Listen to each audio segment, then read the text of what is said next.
provided to students.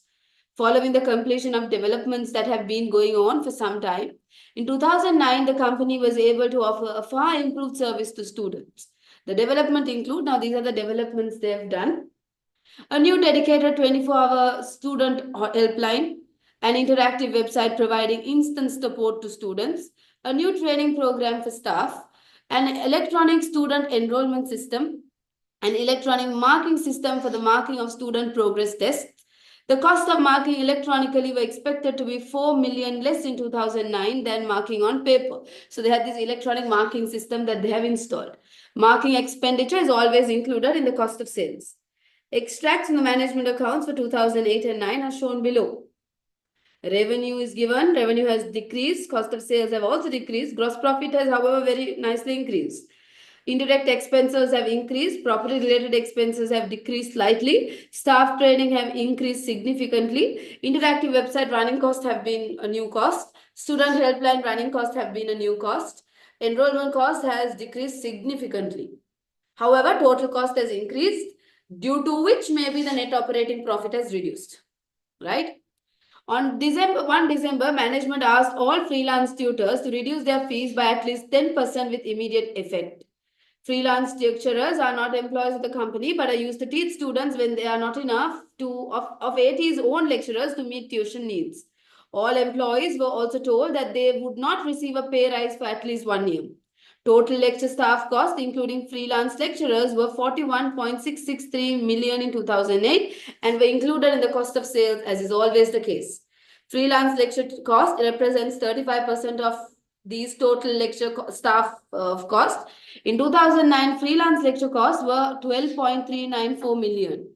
No reduction was made to course prices in the year, and the mix of trainees, students studying for the different qualification remained the same. The same type and number of courses were run in both 2008 and 9, and the percentage of these courses that was run by freelance lecturers as opposed to employed staff also remained the same. Due to the nature of business, non-financial performance indicators are also used to assess performance as detailed below. Percentage of students transferring to ACCA from another training provider. You can see that in 2009, a lot of people most students are transferring to ACCA, which shows that after the improvements made, there is a higher enrollment number. Can you see that? Number of late enrollments due to staff error have reduced. Percentage of students passing exam first time has increased. Labor turnover has significantly gone down by 3 times. Number of student complaints have also reduced significantly. Average number of employees have been quite the same. The thing is, our cost of increased profits have gone down in 2009, but there's been a very good improvement in student numbers. So which means that in the future, our enrollments may be higher and profits may increase. Because of the quality of service, they may be able to increase the tuition fees as well. Assess the performance of the business in 2009 using the following headings. So we go heading by heading. First, the revenue, right? How will you assess the revenue? It's all about talking like how it has increased.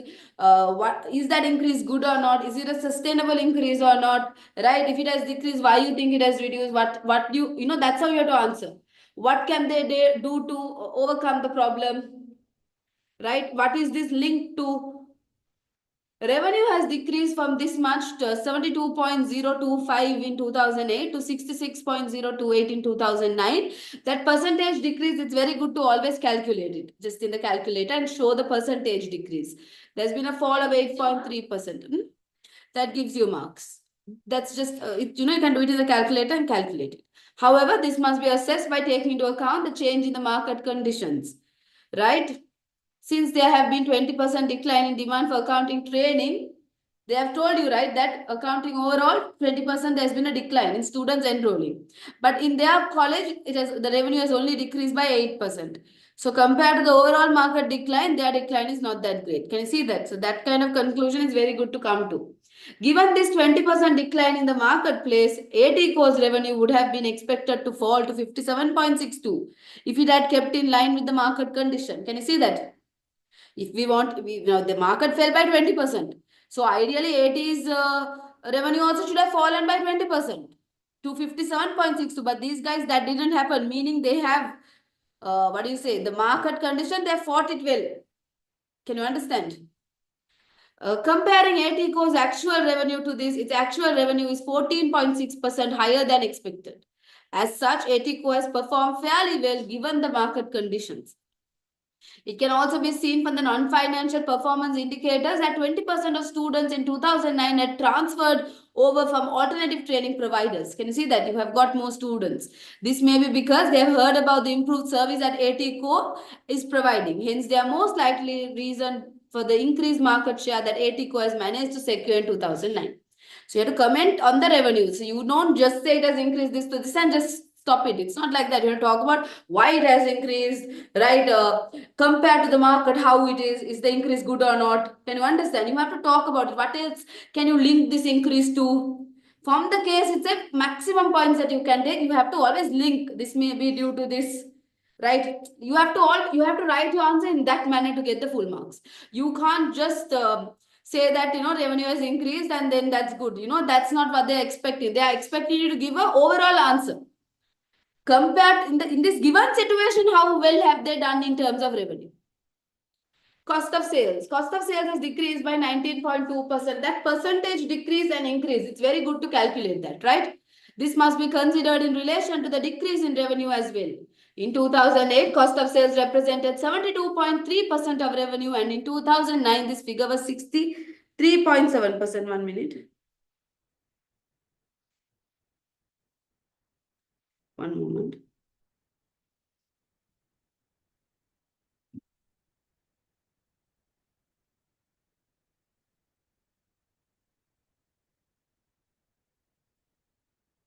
Cost of sales has decreased by 19.2% in 2009. This must be considered in relation to the decrease in revenue as well. In 2008, cost of sales represented 72.3% of revenue, and this figure was 60. And in 2009, this figure was 63.7%. This is a quite substantial decrease, they're saying. In comparison to revenue, the cost of sales have actually decreased. The reason for it can be ascertained by first looking at the freelance staff cost. It could be because the freelance staff cost, they have managed to reduce it, right? Because they spoke to the freelance tutors and told them that they are going to pay them lesser. In 2008, the freelance costs were 14.582, given that a minimum of 10% reduction in fee has been requested and the number of courses run by them was the same year on year. The expected cost for freelance lecturers in 2009 was 13.124. The actual cost was 12.39. These show that the fee reduction of 15% was actually achieved. So they have reduced that freelance lecturer's fee, due to which the cost of sales has mainly fallen. Now, identifying that is what gives you the marks. Because for a institution, the cost of sales is the cost of the lecture, right? So lecturer's fee is included in the cost of sales. Can you understand that? So lecturer's fee falling has been the main reason for the cost of sales dropping. You have to identify that. That's what gives you the marks, right? So they might have given you bits and pieces of information all over, but your job is to get that in the right place and give the reasons properly, right? This can be seen as a successful reduction in cost. The expected cost of sale for 2009 before any cost cut was 47.738, assuming a consistent ratio of cost of sale to revenue. The actual cost of sales is only 42.056, meaning 5.682 million lower. Since freelance lecture cost fell by 2.188, this means that other cost of sale fell by remaining 3.494. They have also identified how much the other cost of sale has fallen by. Staff cost a substantial amount of this balance, but since there was a pay freeze and the average number of employees hardly changed from year to year, the decreased costs are unlikely to be related to staff cost. The decrease is therefore most probably attributable to the introduction of an online marking system. So even that online marking has led to a reduction in cost. ATCO expected the online marking system to cut cost by 4 million. Yes. But it is probable that the online marking did not save much as possible. It only saved 3.5. Hence, the 3.5 million fall. Alternatively, the saved marking cost may have been partially counteracted by an increase in some other costs included in the cost of sales. It could be because lecturers are paid per hour. That's why they are saying no that freelance lecturers they are going to pay lesser. Yeah. They have said freelance lecture cost represents 35% of the total lecture staff cost. Yeah, they said all employees were told that they would not receive a pay for the next year, the freelance guys.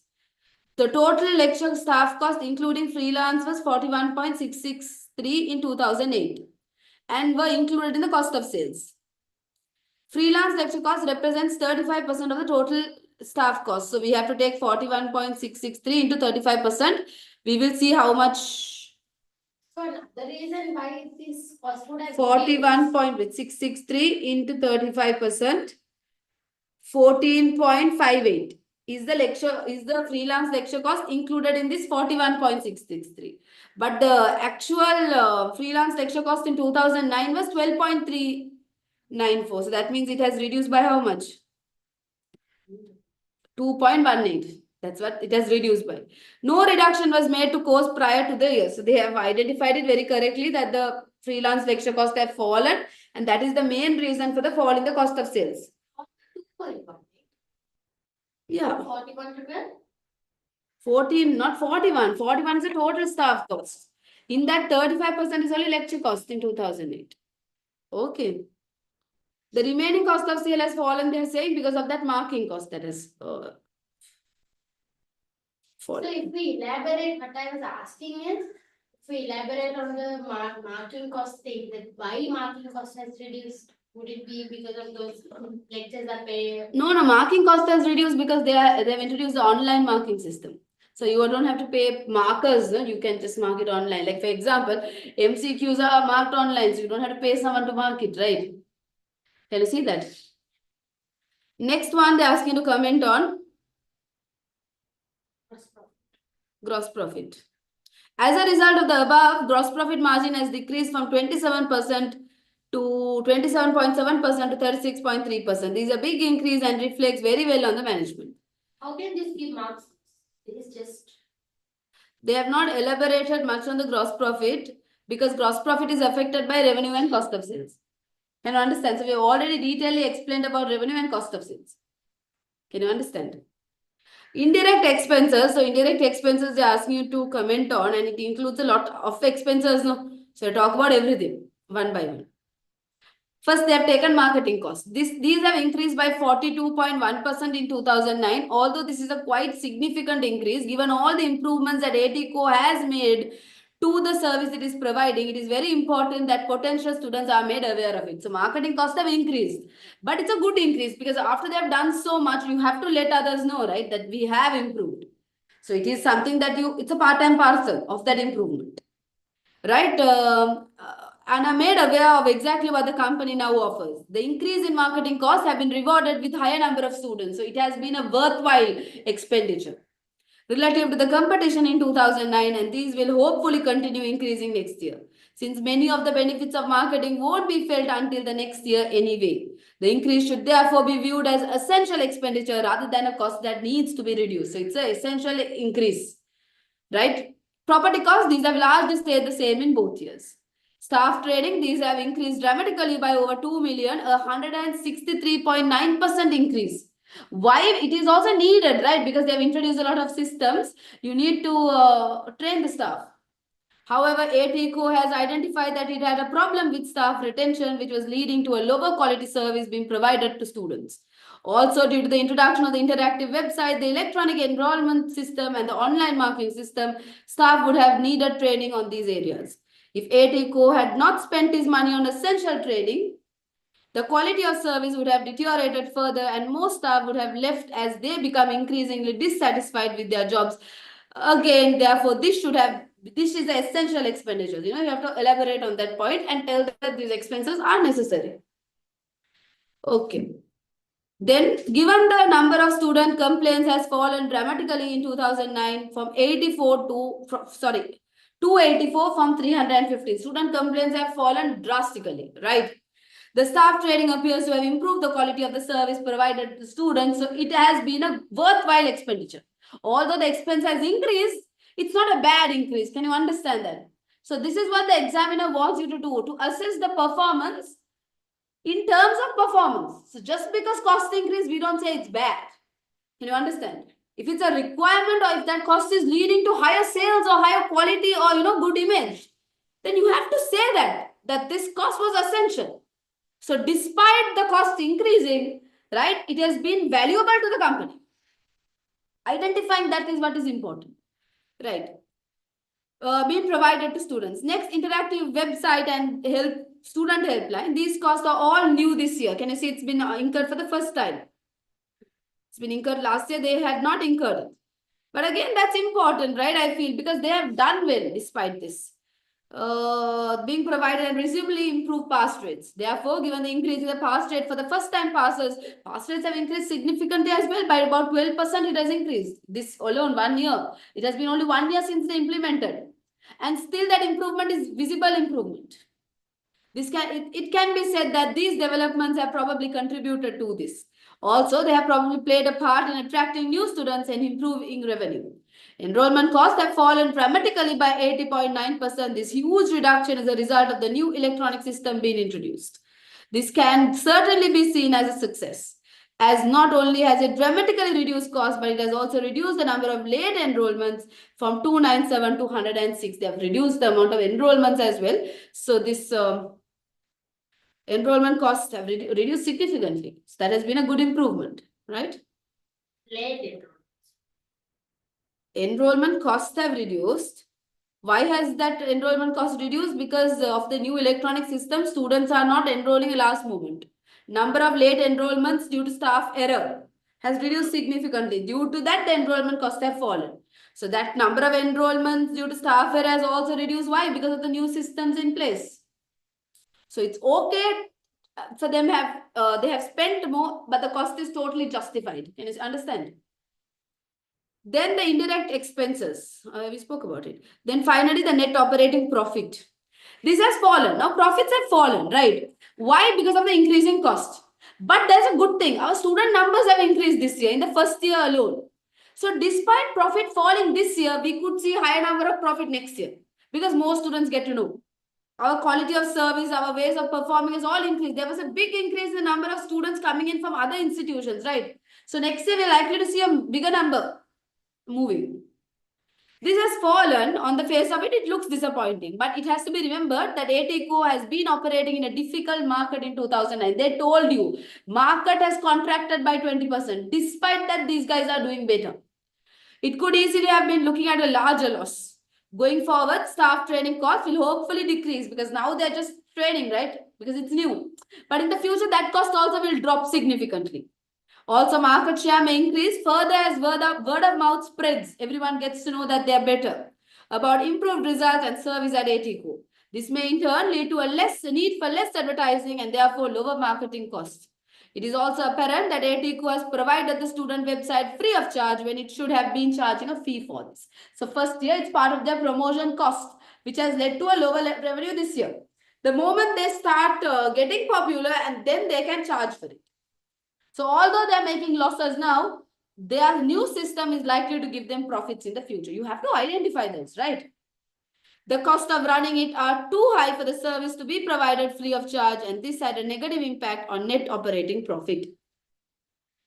Okay, so you know that this kind of a question can come for how many marks? 20 marks. Right? This kind of a question can come for 20 marks. Right. Something like this came the mock, right? 16 marks. Yes, so you have to. These questions are easy, right? But the thing is, you need to always keep in mind that you're analyzing the performance. So you don't just say this has dropped from this today, this, and then that's not it. You have to talk about why it has dropped, what it may be linked to, right? What has led to this? How can it be overcome? Is this condition a condition that's only going to be this year, or is it going to continue to the future? Can you understand that? You have to talk about the overall picture in relation to the market. How have they performed? Sometimes they perform bad, but the competitors out and the market out is performing even worse. Then we say we are better than them.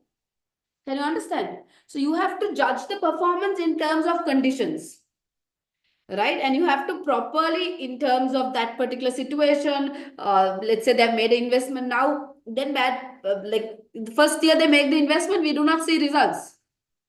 Can you understand that? So you have to allow that, you talk about it, you tell that to the examiner. You know that, right? Next one. No, I'm doing that paper. No, I didn't actually go to the website to take the mark scheme. I have to take the mark scheme for that. It's in the portal, the mark scheme. And I didn't even see the question. You didn't send me the question. I had to go to the portal to mark it. So I didn't get to do it yesterday. This topic related question only I did it and I sent you. Yeah, I'll mark your one today. What is this? What is this? It's like there was confusing question in section B. What is the question? I'll do that paper on Thursday. Yeah, but like it's, I think, I'd say it's not. What was it on? Like revenue, the break-even revenue or something. I use the whole number of units. They have used the decimal number of units. I got the decimal number of units, like the revenue. Have they mentioned to give it to 2DP? They haven't. That's why I was very. I'll see that question. Wait. What is this one? Because I got the answer, but then I chose. But that is the thing with PM. Suddenly in the paper there will be a question like that. But they were like direct on what to use. I'll look at that question. Assess the performance of business in quarter two in relation to changes in the company at the beginning of the quarter. Must be necessary. This is 20 marks. Can you see this question? 20 marks. Let's do that. Webco is an online retailer of fashion goods and uses a range of performance indicators to measure the performance of the business. The company management have been increasingly concerned about the lack of sales growth over the last year, and in an attempt to resolve this, made the following changes right at the start of the quarter two. Advertising. Webco placed an advert on the web page of a well-known online fashion magazine at a cost of 200,000. This has a direct link from the magazine's website to Webco's online store. Search engine. Webco also engaged the services of a website consultant to ensure that when certain keywords are inputted by potential customers onto the search engine, Webco's website is listed on the first page of results. That's good. This makes it more likely that customer will visit a company's website. The consultant's fee was $20,000. Okay, they have made these changes. They have made sure that you're optimized on the search engine, right? The following incentives were also offered to customers. Incentive 1, a free fast-track delivery service guaranteeing delivery within 2 working days. I did it? No. Number of visits to website and that and all. No, I didn't do this question. For all continuing customers who subscribe to Webco's online subscription newsletter, a free fast-track delivery service guaranteeing delivery within 2 days for all continuing customers who subscribe to Webco's online subscription newsletter. Subscribers are taught by Webco to become customers who place further orders. Incentive 2, a $10 discount to all customers spending $100 or more at one time.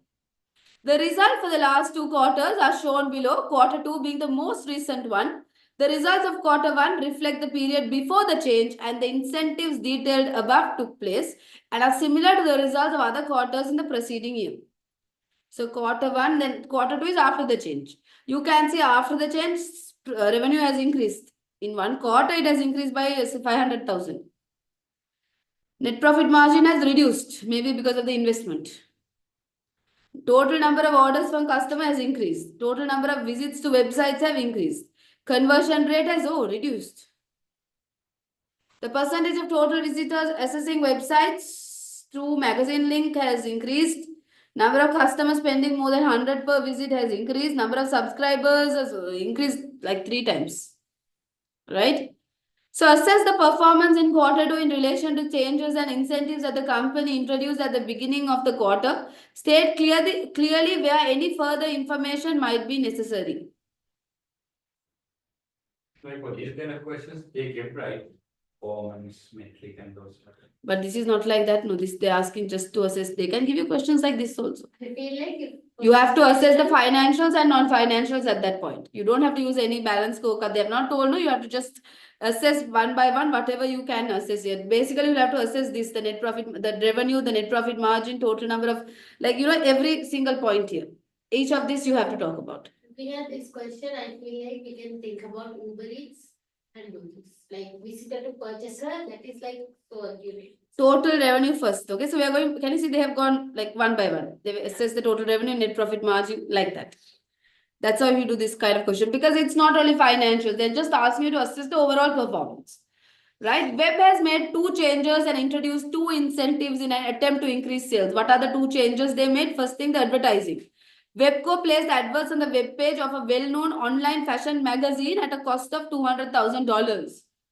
Huge. Webco placed an advert on the web page of an well-known online fashion magazine. So on their web page, maybe on the top itself, their advertisement was there. This had a direct link from the magazine's website to the Webco's online store. It's an online retailer of fashion goods, right? Uses a range of performance indicators. They didn't have sales growth over the last 2 years. Now, because of that, they have done one thing. They have spent so much for advertising on a fashion website. Second one, they optimized their search engine. The incentives, they offered a fast track delivery to customer, and they also gave a $10 discount for all purchases above $100. Okay, keeping that in mind. Now, using the performance indicators provided, it is possible to assess whether these attempts have been successful. Total revenue has increased from 2.2 to 2.75. I told you all earlier also that percentage increase, decrease, do it. Do it. It gives you a mark. Can you see that one working mark is given there? Or they've said working one, the answer to be found in working one. You know how to do percentage increase, right? This is substantial increase in 25% increase. Especially considering the fact that $10 discount has also been given. So despite a $10 discount, you still manage to increase your revenue, meaning it's a good thing, right? Given to all customers spending $100 or more at any one time. However, because a number of changes and incentives have been introduced, it is not possible to assess how effective each of the individual changes or incentives have been in increasing revenue without considering the other performance indicators. Net profit margin, this has decreased from 25% to 16.7%. Now, that's a big decrease. In terms of dollar terms, this means that net profit was 550,000 in quarter 1 and 459,250 in quarter 2. If the 25% net profit margin had been maintained in quarter 2, the net profit would have been 687,500 for quarter 2. It is therefore 228,250 lower than it would have been. So the net profit has reduced. This is mainly because of the 200,000 paid out for advertising. Big advertising expense. Advertising expense is expense in the income statement, right? So mainly the net profit has fallen. Why? Because of that huge sum of money they are spending on advertising. And the 20,000 paid to the consultant for the search engine work. The remaining 8,250 difference could be a result of the cost of the $10 discount given to customers who spend more than $100. Depending on how these are accounted for, alternatively, it could be due to the cost of providing the fast-track service. More information would be required on how the discounts are accounted for, whether they are netted off against revenue or included in cost of sales, and also on the cost of providing the fast-track service. Although it is not clear how long the advert is going to run for in the fashion magazine, 200,000 does seem to be a very large cost. So that is the reason that the net profit is falling. So the thing is, can this advertisement generate longer-term relationship with customers? Right? This expense is largely responsible for the fall in the net profit margin. This is discussed further on the number of visits to the website. So the problem is revenue has increased, but your net profit has fallen. Why? Because of a huge increase in advertising. But we have to think, like, in the future, like, can we double the sales, or will this advertising help us? Or does it have to be a repetitive expense? We'll need more information on that. That's the answer. You have to keep spending that 200,000. If it's a repetitive expense, it could be problematic. Can you understand? Number of visits to websites. These have increased dramatically, an increase of 40,125 visits, 39.5%. The reason for this is a combination of visitors coming through the fashion magazine's website, and with the remainder of the increase most probably due to the search engine consultants' work. Both of these changes can therefore be said to have been effective on improving the number of people who visit the website of the online store. However, given that the search engine consultant only charged a fee of $20,000 compared to the 200,000 paid for magazine, in relative terms, the consultant's work provide more value for money. Actually, his work is more worth it because he didn't cost that much, right? The guy who optimized. Web sales are not really high enough to withstand a hit of 200,000 against the profit. Web conversions were how much?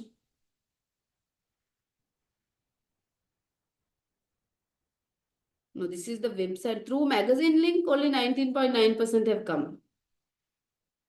That's a big amount, no? 20% almost customers have come through the magazine link. Then you can check the discount, how much of discount you've given, right? Whether they have come, they have visited only once. Yeah, they have visited. We don't know whether they bought. That's Visited. even like accidentally also people click. Yeah, that's the thing. So it's that, is that 200,000 worth is what we are worried about now. I don't think so. In relative terms, the consultants work provided value for money. Web sales are not really high enough to withstand a hit of $200,000 against Pro. It's quite high. Maybe they can look for another method of advertising actually. Number of orders, customers spending more than $100. That's the incentive they gave. Like, did that work out? They're trying to see whether that worked out. How many? A lot more, no? So I think that has worked better than that 200,000 they spent also. Number of visits to website. No, yeah, that okay. The number of orders received from customer has increased from 40,636 to 49,600, 22% increase. This shows that although most of the 25% revenue increase is due to high number of orders, 3% of it is due to orders of a higher purchase value. This is also reflected in the fact that the number of customers spending more than $100 per visit has increased from 4,650 to 6,390. That means 1,740 more orders who is spending more than $100. So for example, if each of these 1,740 customers spent exactly 100 rather than 50, they might normally spend, it would easily explain the 3% increase in sales that is not due to increased order numbers. It depends partly on how the sales discount of $10 each are accounted for. As stated above, further information is required on these. We need a breakdown on that, how that sale came. An increase in the number of orders would also be expected given that the number of visitors to the site has increased substantially. And it's like this, right? Because more people are coming to the site, also more people know about the discount. So sometimes the people who came to the site may have come from that web page also. This leads on to the next point. Conversion rate, visitor to purchaser. That's an important point. How many visitors were converted to purchasing? How many? What was the conversion rate? Can you see it has fallen? It has fallen. Right. Conversion rate of visitors to purchasers has gone down. This also could be that more visitors are coming in. Can you understand? Like they're coming through the website, they really didn't want to come in. Can you understand? Higher number of visitors are coming in, not with the intention of, coming to this website. This is not surprising given the advertising on the fashion magazine's website. Readers of the magazine may well have clicked the link on the click out of curiosity. Can you understand? And may come back and purchase something at a later date, but they might have not bought it now because they had no idea about this, right? They just saw it and they went there. So they never had that, they were not looking to buy, no. So they would have just registered, okay, there's a website like this. Clothes. Why would, wait, why aren't they, like when we explain the answers, why aren't we mentioning clothes? They are not asking about it. They are just asking about the conversion and stuff. No? Why do you have to mention the clothes? Fashion customers. This is not surprising given the advertising on the fashion magazine's website. The ones who came to the fashion magazine's website would have come for a different intention. They were not looking to buy things, no. But they would have just clicked the website. In their mind, somewhere down they registered, oh, there's a website like this, but they just went through briefly, but they must have not bought. Earlier, whoever customer who came were looking for the website and coming, no? Yeah. So they were looking to buy. So there was a high conversion rate. Can you understand that? Readers of the magazine may well have clicked on the link out of curiosity and may come back and purchase something at a later date.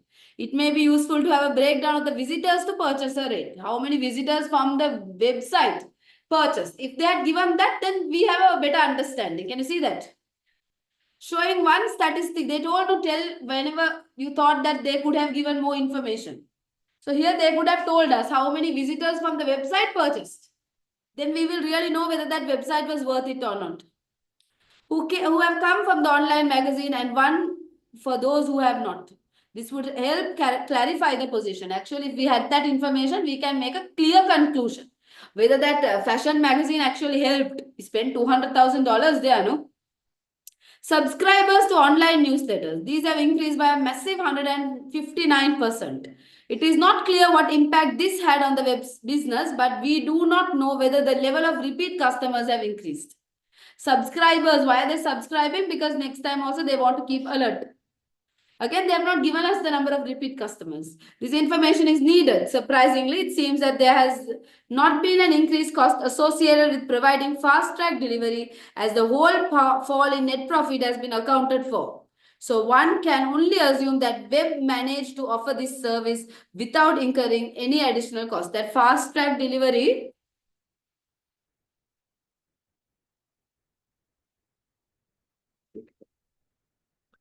they say has not incurred any additional costs. Mainly the net profit has fallen because of that web page and that construction of the optimization. The guy who optimized we paid $20,000 and that discount. Conclusion, all of the measures seem to have increased sales, or in the case of incentive 1, increased subscribers. More information is needed in relation to a couple of areas as noted above. The business has therefore been responsive to changes made and incentives implemented, but the cost of advertising was so high that overall profit have decreased substantially. We have to highlight that. The expenditure seems to be high in relation to the corresponding increase in sales volume. You have to say that, right? We need information about how many guys are coming from that website are purchasing. So we can see whether that website advertisement is actually worth it or not. Because removing it might be sometimes more profitable for us. Can you see that? We need to see how much of increased sales is coming from that website to make a better conclusion. Whether that website advertisement is needed in the future or not. Right. Then let's go to a new question. It is 38 marks enough. 38 marks for section. You have passed section A and B. That means 38 out of 60. But it depends on the marks you get in section B, whether you pass the paper. Sorry, section C. Yeah. I missed out a question. So you will need at least 12 marks there. I think I would have got. You feel you can get that? 10 Then out of okay. 16 marks. Let's see. I'll mark yours today. In the break, I'll look at it. Yes, there was a sales mix variance question. Okay. I used the standard selling price, but then the marking scheme had used the contribution. But there was a Sales mix variance. okay. And in the end, I used the sales price, the selling price, but they have used the contribution. You have to use contribution, right? But then I actually thought, like, usually they write sales mix contribution variance, right? But what have I given in the format to use the contribution, right? I didn't use. Yeah, you have to use profit if it's absorption. You have to use contribution if it is margin. Yeah, Yes. It's okay. You made a mistake. You'll not make it again. No problem. That's true. If you make a mistake, that registers more in your head. You will not do that error again. Variances gave me a. But then how many marks would I lose? You lose all the marks. You will not get it. If section working, C, yeah. section C working, they would give sometimes, but we are not very sure that how that working marks are given. Why don't you get into agency marking and learn and come and leave it? We know a general idea, but that, like, that breakdown of section C marks. Basically, what they should do is they have to give them. Like they hide half the questions. And this is Miss, excuse me. Yes, so far. Miss, Amna, yes. I have a doubt. Yes. Miss, in transfer pricing, when we use RI, it's more into goal congruence, right? RI, yes, RI supports goal congruence better because it increases the net profit or the net return for the company as well as for the division. So, yes. When there is like two cost of capital given, like for overall company it's different and division it's different, then how can we like take which cost of capital we need to take? Which question was this? No, it was a quiz, first quiz in that, but I just connected it with that project question. Like when they give a project, we have to see the cost of capital. If return is greater, then we are taking.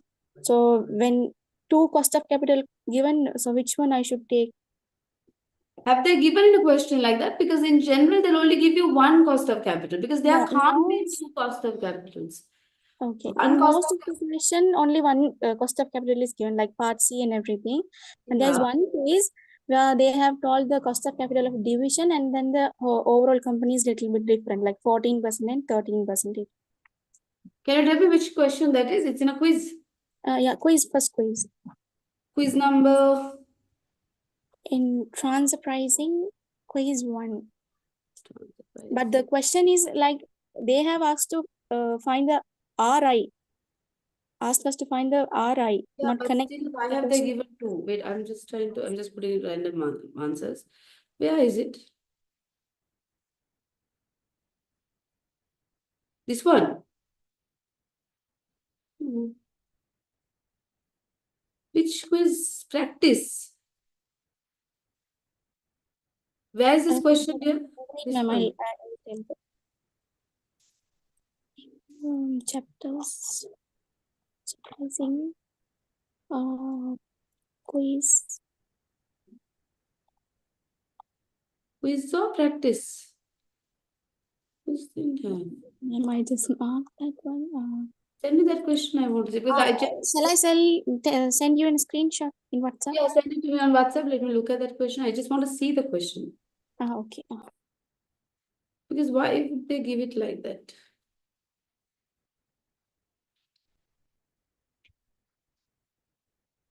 Generally, one cost of capital only will be given for the division and the company. They will not give two.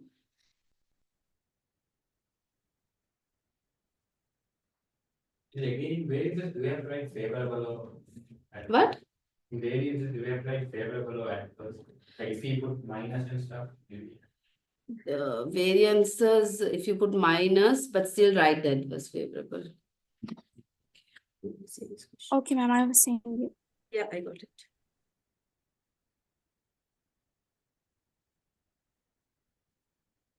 Plastics division of Ladmer has just reported divisional return 30% for the last 12 months. The capital employed in the plastics division is given. Company's overall return on capital employed is ROCE. Company's overall ROCE is 18%, and the overall cost of capital is 15%. The plastics division's cost of capital is 13%. They have specifically told you the plastic divisions is 13% and the companies, yes, they have given two. But look at the question they're asking, what is the plastic division's residual income? Then we have to use that division's income, division's cost of capital. Because they have specifically told you to find the plastic division, and they have specifically told you plastics division's cost of capital is this much. Then for that division, because we are looking for, we have to look at that division's cost of capital. So, ma'am, can they connect this one to the project question? Usually they ask like if the Yeah, project. even if we have given like that in a project question and they have specifically told, no, this division is this much, this division is this much, then for that division, you have to use that division ones in case they give it like that. Okay, Right. thank you. Individual divisions, we have to use that divisions one. Easy Air Co was founded 7 years ago and is one of a growing number of low-cost airlines in the country of Shania. Summarized financial information for the most recent financial year is provided below. What was Easy Air's return on capital employed for the year? Tell me, your calculation, tell me. How do you calculate return on capital employed? Operating profit is profit before tax or after tax? Or is it operating profit? Yes, exactly. Operating profit divided by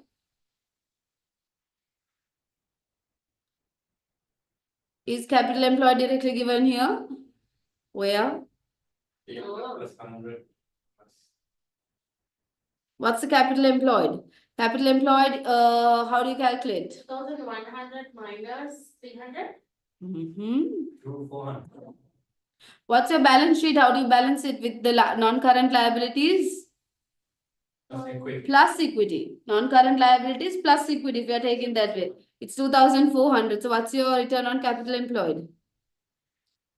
Operating profit divided by 2,400. 29.17. They have said nearest percentage. So 29%. Play attention to what how they ask you to give the answer. To give it exactly like that. Oh no, what did I do? I skipped it. No. Yeah. Set on. I skipped it. What was this? 20? 9.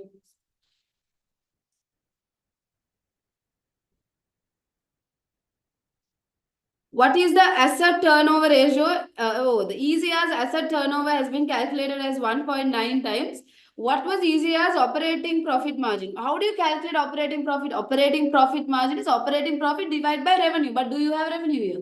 No. Then what's the other way to calculate it? Remember they gave you that connecting ratios. What's that connecting ratio? Asset turnover plus profit margin is equal to capital employed. Wait, what is it? Asset turnover multiplied by NP, operating profit margin, is equal to ROCE, correct? So asset turnover is 1.9 times, that into the operating profit margin is equal to ROCE. How much did we get? 29. So what is it? What is X equal to? We can find revenue too, right? Asset turnover into equity. I mean, asset turnover into capital employed, because we have capital employed. We can find net profit. We already have the profit. We need revenue. How do you find revenue? Okay, the asset turnover. Yeah, you can do that. But this is the first one, then this also will go wrong. Yeah, so if you want, you can find the revenue and do it. Asset turnover ratio is 1.9 times. That means how did they find asset turnover? 1.9 into 2004. Turnover divided by capital employed. That divided by, and that below. So what do you get for operating profit margin? Do it that way also and see. 12.7%. 0.7%.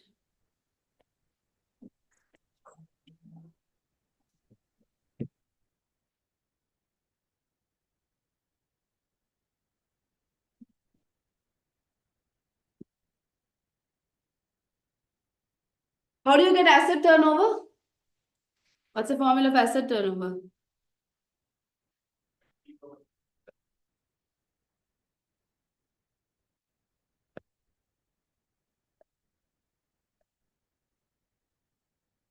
What was your revenue?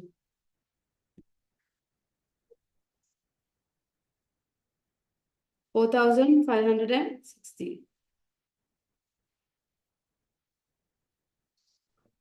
Yeah, so you get 15.3% whatever way you do. Yeah.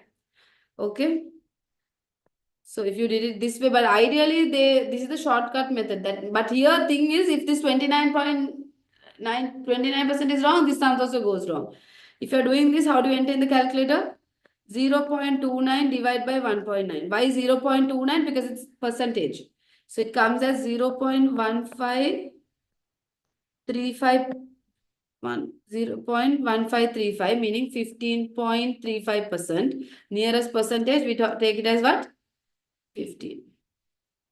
You can do it both ways. Actually the second way is more better, because your answer will not go wrong. It's not affected by the first method. ACCA has a cash balance of 100 million at the end of the year. The finance director believes that this should have been used to repay some of the non-current liabilities on the last day of the year. However, this was not done, and the financial statements above reflect the fact that the liability was not repaid. What effect would repaying the non-current liability on the last day of the financial year have done the following financial ratios? If you repay the non-current liability on the last day, what happens to the ROCE? Why? Because the capital employed amount will fall. That will increase the ROCE. Okay, I'm going with your answer. The return on equity. What will happen to return on equity? Same. How do you calculate return on equity? Revenue. It's no effect, is it? Yeah. Revenue over capital employed, no? Equity? Revenue over equity. That is asset turnover, revenue over capital. Yeah, sorry. Equity. Will there be effect? No effect. No effect, because equity, how do you calculate return on equity? Profit before tax divided by equity. Equity doesn't change, right? This area, if I Manageable. no, I mean, Difficult. Because I don't memorize, but now in F1 I have these equations as well. So it's So because of helping. that, I think that's what- Easy Airco is considering introducing the balance scorecard to allow the airline to monitor performance effectively. Which three of the following are advantages of using the balance scorecard for monitoring performance? These areas are very tricky, so you have to keep like properly think and do it, right? It aims to measure a wider range of aspects of performance rather than just focusing on financial aspects. True. Performance measures are linked to objectives which are based on the organization's strategy. Yeah. Is that the overall concept of a balanced scorecard? Performance measures are always linked to objectives which are based on the company's strategy. Is that directly related to balanced scorecard? Let's keep it for now. If there is no other option, let's come to that. It focuses management attention on value for money objectives. It measures the organization's performance from the perspective of a wide range of stakeholders. It contains a small number of key performance indicators, ensuring that senior management focus on the important areas of the business. It prevents the manipulation of data by managers. Last one, yes, because bad performance is hard to hide. What's the other correct one? What do you think, Azmut?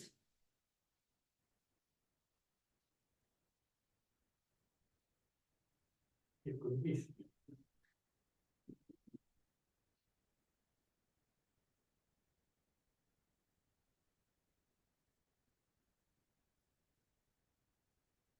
What are the perspectives that are there? Customer perspective, financial perspective, The thing learning is, and growth. stakeholders, they don't do a wide variety, wide range. Only They customer have very perspective is specific- considered. And stakeholder financial. What is it? Amna, what would you have gone with? Performance measures are linked to the objectives which are based on the organization's strategy. I don't think it's D because they never look at share. It's not D, but B. Yes, maybe we can go with C, like he said. What do you all say? I think Let's go with Amna's it's B. very good and Wrong. it's wrong. But D. B is correct. right. F is wrong. The correct answer is A, B, and it contains a small number of key perform. It prevents the It manipulation doesn't of data. prevent it, right? Yes. It can, bad performance is bad to hide, but doesn't mean it prevents. Can you understand? The word prevents puts that off. Performance measures are linked to objectives which are based on the organization's strategy. Yes, whenever they spoke about balanced scorecard, they also spoke about the company's objectives and how we are trying to use the measures of the balanced scorecard to achieve our overall objectives. So yes. E, it contains a small number of key performance indicators. Why? For every single perspective, we took a key performance indicator. We looked at, the aims for each and how to measure that. Right? Ensuring that they are focusing on similar areas.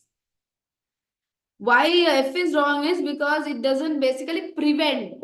It can avoid bad performance, but it doesn't prevent. It's not like a measure. It's like, it says that bad performance is bad to hide, but doesn't mean it prevents bad performance, right? It's possible. I think I get these kind of questions wrong. Which four of the following are perspectives of the balanced scorecard? Financial, no, customer, internal business process, innovation and learning. Miss, wide range of stakeholders, why it's wrong? Because we will take Because in they only look at what do you say? customers. They look at I'll tell you why, because they look at customer perspective only, no, and financial they are looking at. So we can say that they are looking at financial perspective. They are looking at, so we can say that they are looking at stakeholder, shareholder perspective, and then only customer, right? There is no employee perspective in anything. Yeah. So it's not a wide range. One of the criticism is that it only considers the interest of two stakeholder groups: shareholders, that's a financial, and customers, customer perspective. Yes. Can you see that? The interests of other stakeholders such as employees, suppliers are largely ignored. So it's not looking at all. Wide range meaning plenty, right? It's this is only looking at two stakeholder groups. That's why it's wrong now. Okay. Amna, how far have you studied? Have you finished everything? Like, are you practicing questions? Yes, miss, I have finished everything. I Okay. attempted the mock as well. The mock on the on the portal Yeah, I got only total 60 marks. out of 100. Yeah. What was the question that you struggled with? I am little good at A and B, but I'm struggling in part C. I'm working for that, miss. Part C, you marked it yourself. Yeah, I marked it myself. Like, but I scored them little lower than what they have given. You scored them a little lower, so maybe you Oh, can yeah. score more, no? Mm. What But about section B? Did you struggle with that third question? what I had like 4 careless mistakes. I like Okay. in the decision tree question, I didn't see the minus in that branch, so I added both. I missed like 3 questions in Okay. series So of some careless. questions you feel like you would have, done it better if you had not been careless. Yeah, yeah. Like rounding off errors, I had 2 marks gone. Okay. Rounding up. Yeah, I have to be little careful on those You things. have to be very careful. That's the thing. With these questions, they will clearly tell you Mm, how many decimal places to give, whether to mm, give to the nearer. Don't miss those marks because 2 marks you will lose. yeah. And it's not a mark that you want to lose, right? So be very careful Yes, I in that. attempted the mock that you sent. That also I attempted, and it was Okay. good. I only corrected the part A. It was good. Part C, I didn't correct it. A and B, I corrected. C, I How didn't much did correct. you get for that? It was good. Like 48, I got for part. Out of 60. Yeah, Amma, out you of have a prize, no, for one subject. Are you the prize. one? For tax, I got 81 marks. Yeah, I heard. Did you you got a prize for it? No, I didn't get the prize. But you had 81, no? Mm. That day I was going through. Oh. So just keep practicing, right? And did you do FR? Yeah, I did it first. Okay. Keep practicing and avoid the careless mistakes, okay? And Mm. don't get, what do you say, nervous. Try to keep calm and do the paper. Part C, I'm little struggling. Like when there is equation, I try to write everything like A equal B plus X. So I spend too much time on writing the equations and substituting the things. Okay. So you try to understand that. Part C, what kind of questions are you struggling in? Performance is okay. Like performance measurement and all those part is okay. Okay. Variance also okay. Variance I have little like a small problem in planning and operational variances. Sometimes I'll struggle, so I have to work on it. And then that question, relevant costing, risk and uncertainty, sometimes I miss marks. Like I get 10 out of 20. So struggling with that kind of questions. So I'm working on that part. Try to practice more on that. If you have doubts, WhatsApp me, right? Okay, miss. Thank you so much.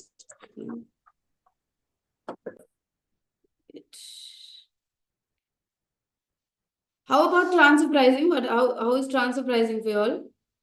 Good. Manageable? Yeah. Trying to look for a question on Is transfer. this one what I'm going to break? What is the time now? Fine. We'll finish one more question and take.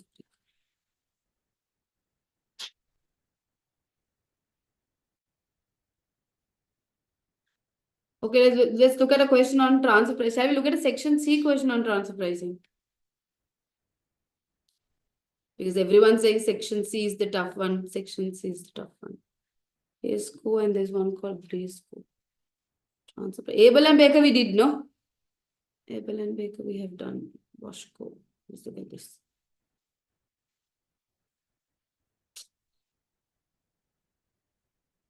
This is ABC costing with transfer pricing. That won't, that you all will not get, ABC costing will not come in section C. That's so sad. ABC, here now the new syllabus is that costing will not come in section C. But still try this question. It looks like a good one. But it's under those not exam style questions. Yeah, it's under that.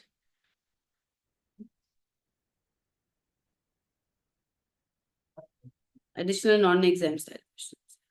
Yes. The questions that PPIM has given us, like those 180 questions. Yeah, this we did, right? Same thing like this. Pathco is same to the Abel and Baker. So similar. Random names are like so weird. This is very similar to what we did. Then I'll do section, what do you say, section A itself. Section B itself. It's very similar to this. Portable garage co and Bathco is almost same. Okay. Let's look at this MOBCO. MOBCO manufactures electronic mobility scooters. The company is split into two divisions, the scooter division and the motor division. Division M supplies electronic motors to both Division S and to external customers.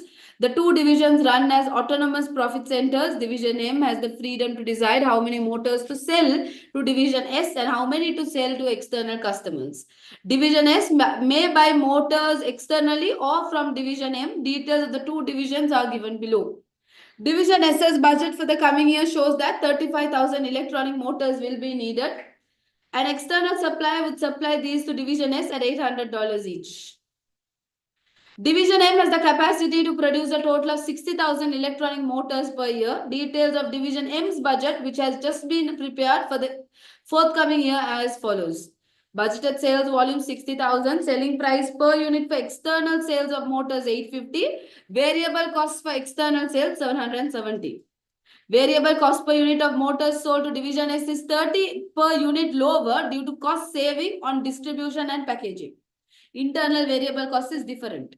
Maximum external demand of the motors is 35,000 units per year. That means how many do they have available to sell to these guys? Shall we just do a map first? Who is selling to whom? Raining outside. Let's look at a map. What's happening here now? They're selling motors. The company is split into two divisions, S and M. M supplies electronic motors to S and to external customers.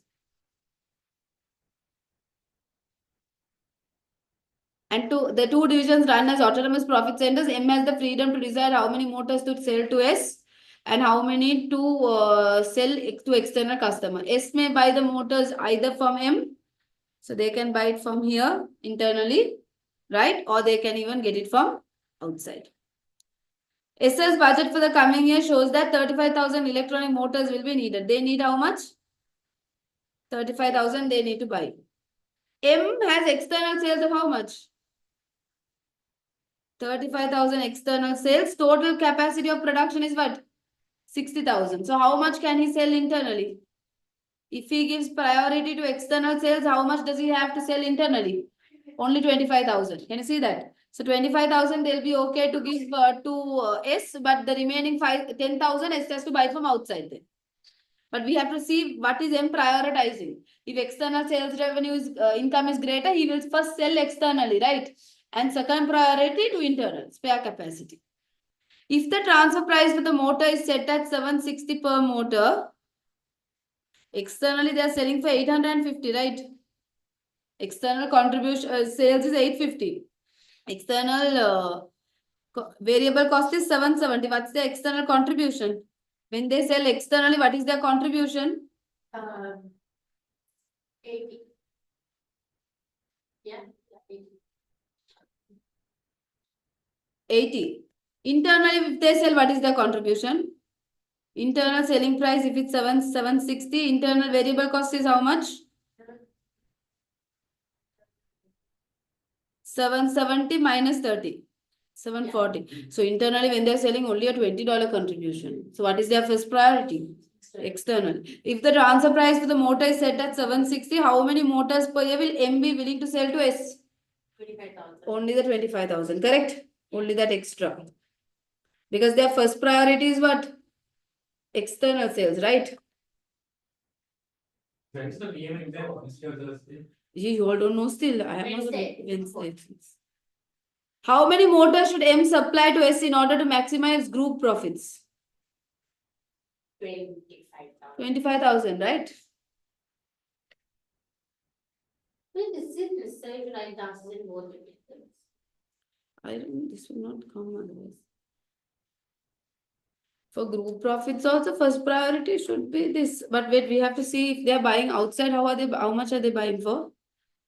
External guys selling to S at how much? 800. External supply could supply this for 800. Correct. Internally, when they are buying, when they are making it, it's only costing 740. So if they buy it, they're saving 60. Correct. So if they buy it, they are saving 60. But if they give up on external sale, they are giving up 80. Still external sales is better, right? So that means they should still prioritize that. So they should sell how much internally? 25,000.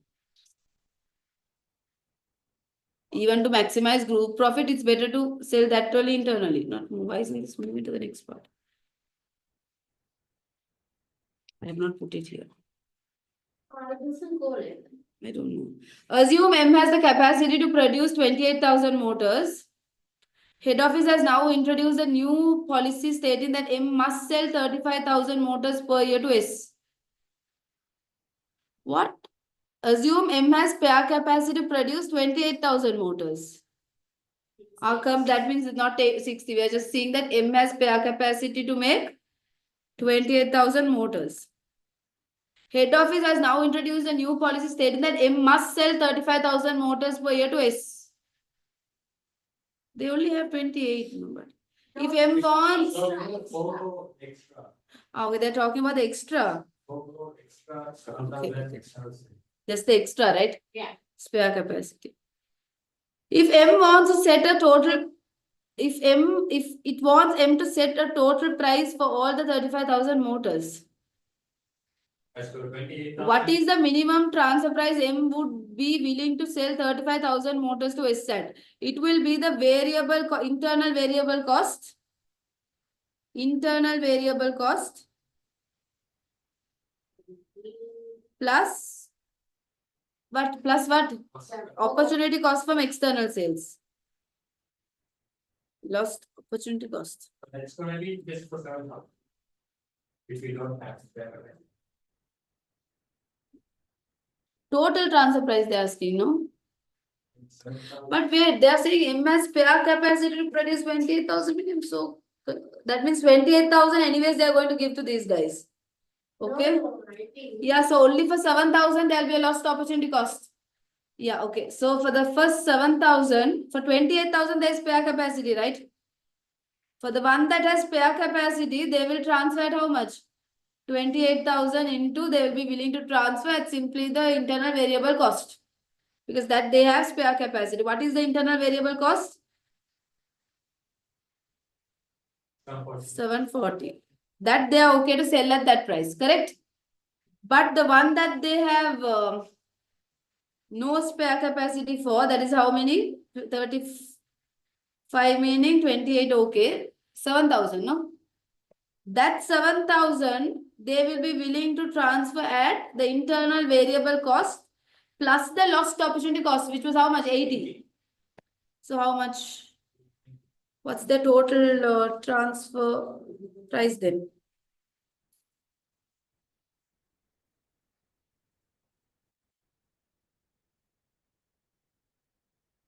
This is 1 moment. I got an answer. What I am confused is about, are they asking the total value? Let's calculate this. They're asking the total transfer amount, the total value.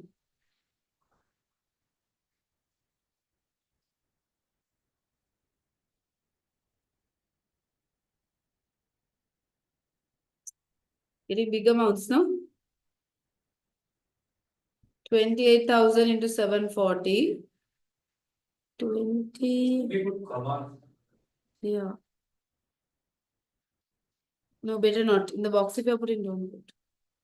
740 plus 80 into 7,000.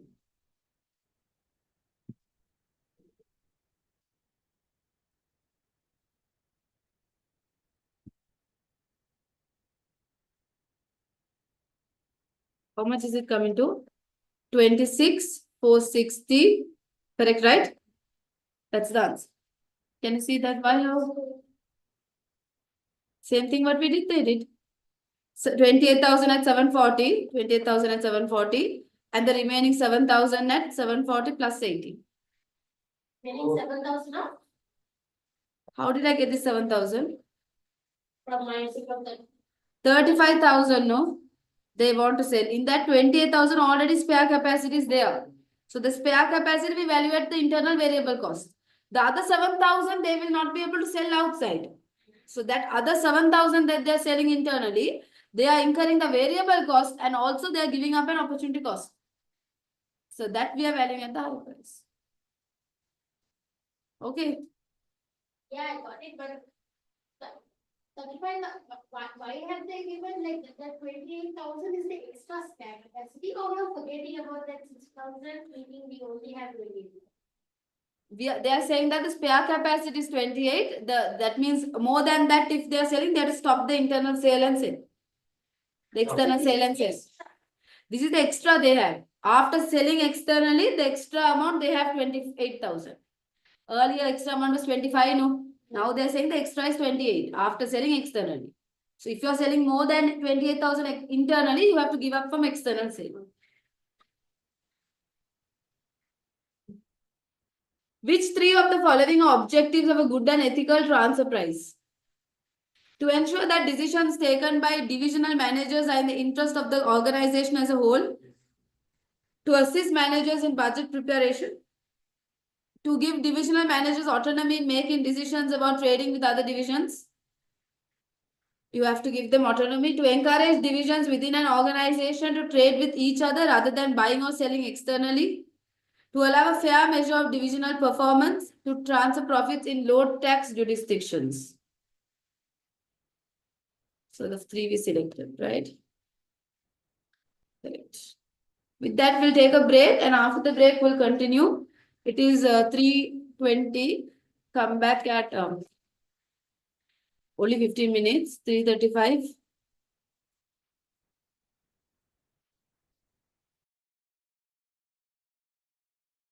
Okay.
don't think like I have much, like a lot of doubts. Yeah, I'm just going to that paper only, by the way. What the mistake I made was same mistake. Can you see I'm going to that paper? Meaning with you all, I'm just overall looking, right?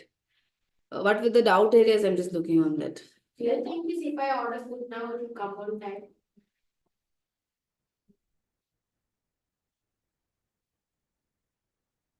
Yeah, you can order from Fab. It will come in 30 minutes. It is really take 30 minutes. It depends on the distance. No? This isn't taxation.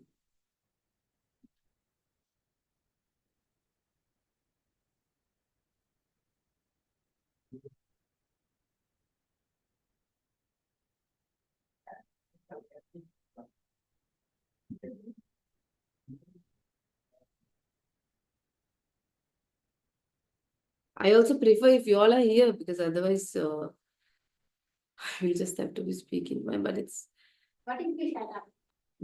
Amna, you won't, Amna. Actually, will have he will ask questions. Yes. Very good.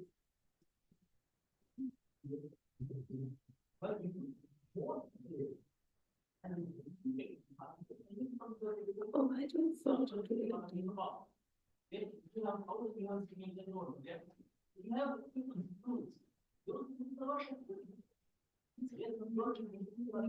Yes. I use this, but yeah.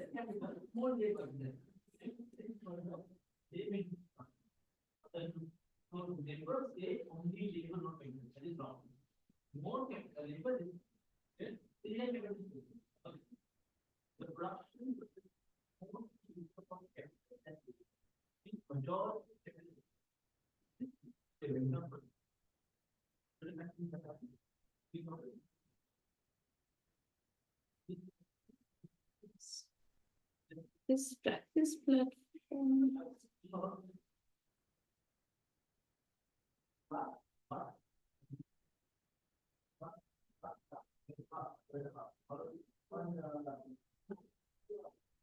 This is the one, no? Create December mock. So everyone, I'm just showing you all how this they can hear me. Not yet. Okay. Azmat, you can see what I'm putting on the screen.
So this is the practice platform paper.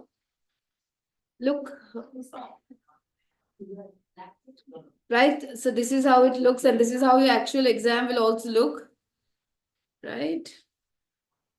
Please try this mock exam. By the way, we would do it in full and it will be uploaded on the exam platform and it's available separately for students to purchase as well. Right, for all it's free. For PPIM students, it's given free of charge. But I think for external students, you'll have to purchase. But I'm just going to look at this paper, right, Jill? It's like Overview. exam reports also very. Yes. So you know that you go through them, exam reports. You will see the common mistakes made by students. So you will know that, okay, what I should avoid. Okay, you will be presented with 2 constructed response questions, 20 marks each. Right? Yeah. I want to do this or not. No, I'm not going through all the questions. I'm only going through some things that Azmat wanted me to go through. Question number? So this has section A and then it also has section. Section B 20 to 25 you said, no? No, that too is a same mistake. I actually Then what is the difficult one you said? Some revenue thing. that one, yeah. 25. Question 21, I got 4 questions wrong. Yeah. Who was clearly, Why can't this navigate to that? that's the question. Given. Yeah, I am. Double. I am.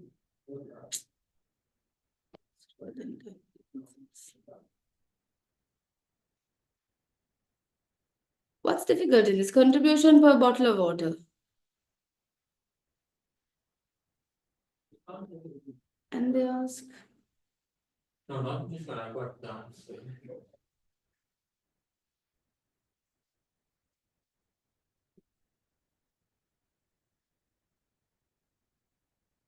break-even sales for the period. Sales revenue required to achieve a target profit that is equal to 12% return on the estimate. So you have to find the target profit first, add that to fixed cost, divide by contribution. Yeah, I did that. Then? But what I did was, I was gonna be like over smart, you know. I Okay. then took the whole number of units and then multiplied that by the selling price. So then that answer was wrong.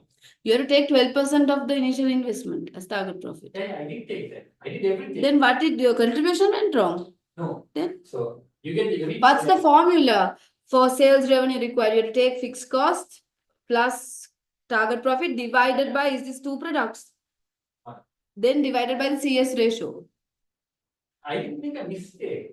Then What I did was I had the answer, I had both answers, but then I chose to write a more logical answer. to the nearest dollar. So I did, but I didn't. Meaning when you took your CS ratio, you have to take contribution divided by sales. What's the formula you used? Why did you do all that? You don't have No, I to do didn't that. answer. Yeah, but why do you have to take like whole units and all? You just need what? You just need what's the formula? Fixed cost. You have the fixed cost plus the target profit easily you can take. Divide by CS ratio. How do you find CS ratio? Contribution is 25. You have to find the contribution divided by 75 CS ratio. I can do something. Yeah, you have not followed the formula. Then I got everything. But the other thing is I have to check your. I got this one wrong. First two. Okay. Budgeted overhead. Why you figured out why it's wrong? You know that. You know it's I didn't use my hands. okay then. I completely omitted production. now. Thing is, I have to.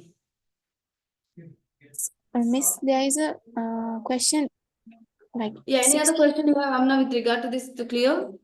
yeah, the sixth question regarding efficiency. Oh,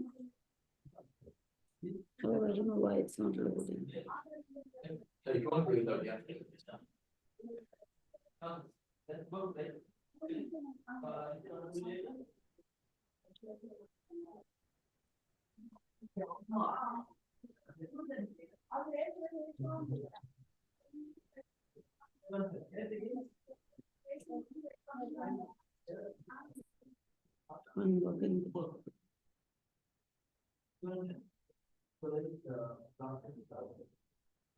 By the way, this paper I will be recording it, right? And it will be available on your LMS by Friday night or Saturday morning, she said. So therefore, I will not be having another TRG class. This will be the last TRG class. So any doubts you all have, please clear it today.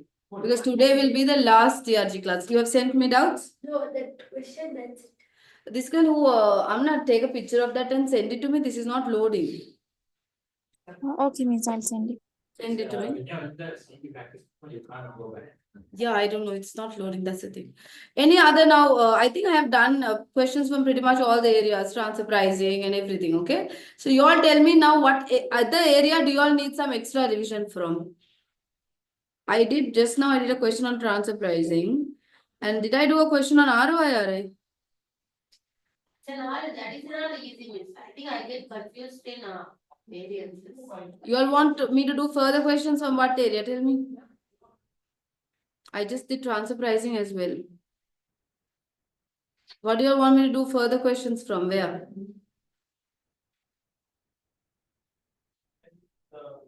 Biscuits and cakes is what area? You all want to do this? Residual income?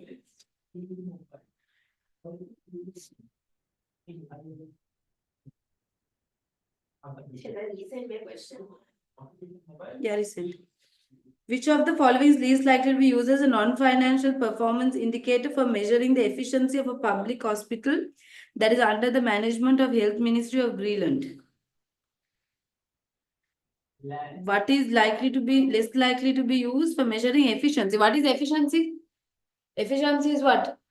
Economy is cheapest possible. Effectiveness is meeting objective. Efficiency is your input-output conversion.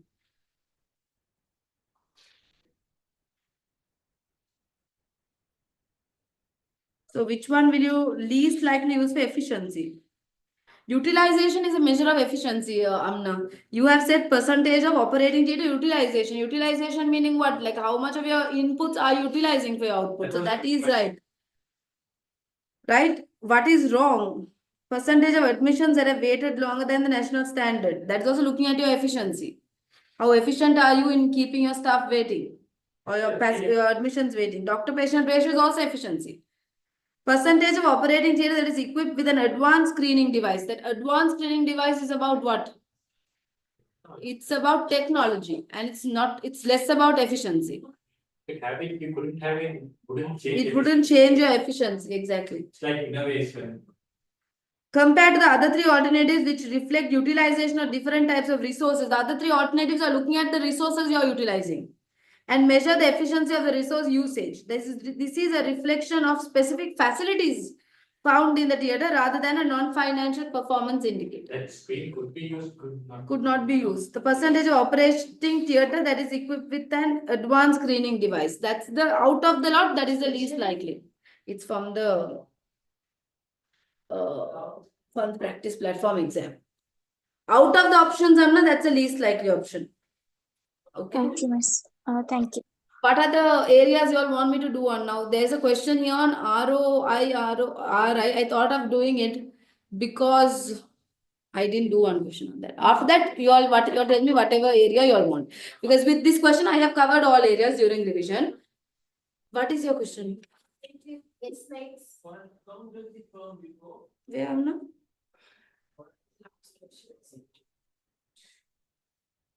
That is the question you have answered, no? You want me to mark your answer, no? No, that, not that. I want you to tell me what area to do further questions from. This marking is, we can read. Biscuits, Azmat has a variance, operational planning, or what? What's the areas that you're finding difficult? Okay, so first I'll do this, okay? Variances, when you go to see the questions in this, the section A part, those questions they twist and give, no, they give the variance and then tell us Yeah. why those only like the basic and the advanced variance, when it comes in that way, I find it a bit hard. So you want me to do section A questions on variances, okay?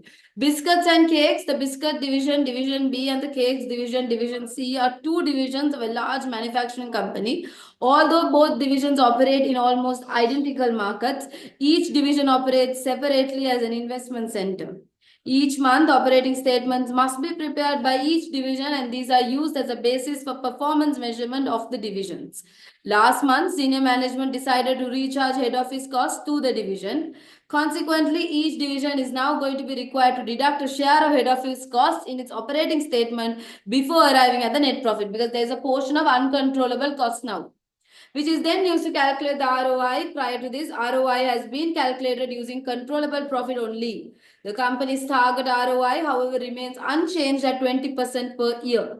For each of the last 3 months, Division B and C have maintained ROIs of 22% per year and 23% per year respectively, resulting in healthy bonuses being awarded to staff. The company has a cost of capital of 10%. So they have given you the operating statements for the 2 divisions for July. The revenue is given, variable cost reduction, contribution, less controllable fixed cost, your controllable profit is given. Less apportion to head office cost, you should not be taking head office cost. They have actually given you the controllable profit, very easy. ROI and ROI, only a slightly way I go wrong is taking the net profit.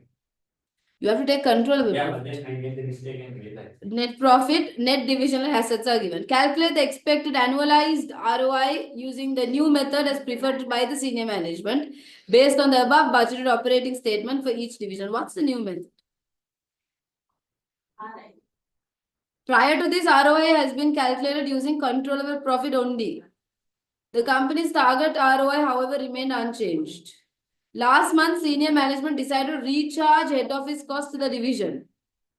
Consequently, each division is now going to be required to deduct a share of head office costs in its operating statement before arriving at the net profit, which is then used to calculate the ROI. Okay, they're saying now these guys, earlier they were using controllable profit.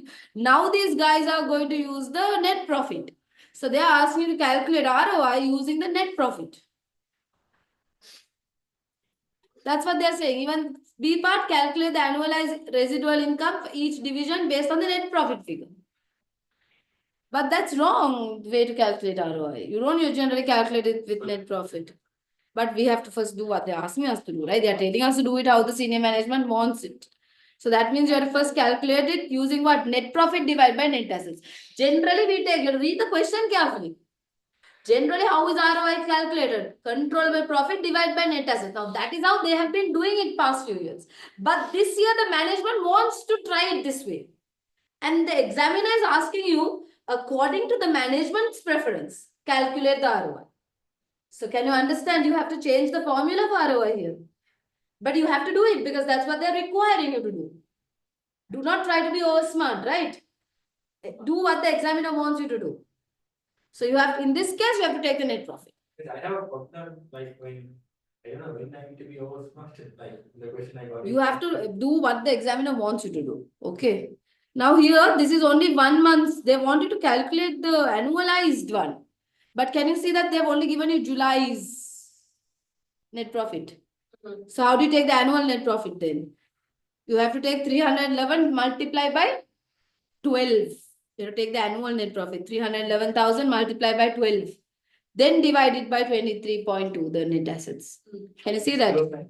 That's what they mean by annualized. Okay. For B also you do the same thing. 292 into 12 divide by 22.6. Guys, this is not the right way to do ROI, but they just want you to do it how they told you, right? How these guys want to do it. Calculate the annualized residual income for each of the divisions based on the net profit figures. Again, right? So annualized meaning net RI, how do we take? Net profit divide by multiply by 12 minus the cost of capital, right? RI, how do you calculate? Controllable profit, but here we take controllable net profit minus the imputed interest charge. So interest charge will be 23.2 million into 10% cost of capital. Only they're just preparing us to. So net profit you have to take. How do you take the net profit? 311 multiplied by 12, that amount, minus the imputed interest charge. Can you understand? So this is how they have calculated based on the senior management's new proposal. Okay. Then they tell you, discuss the expected performance of each of the two divisions using the ROI and RI and making any additional calculation deemed necessary. Conclude as to whether, in your opinion, the two divisions have performed well. So let's just look at this.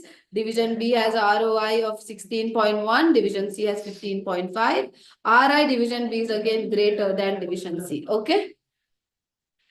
ROI Division B and C have ROIs of 16.1 and 15.5% respectively compared to the target of 20%, meaning it's lower for both divisions. They have not met their targets.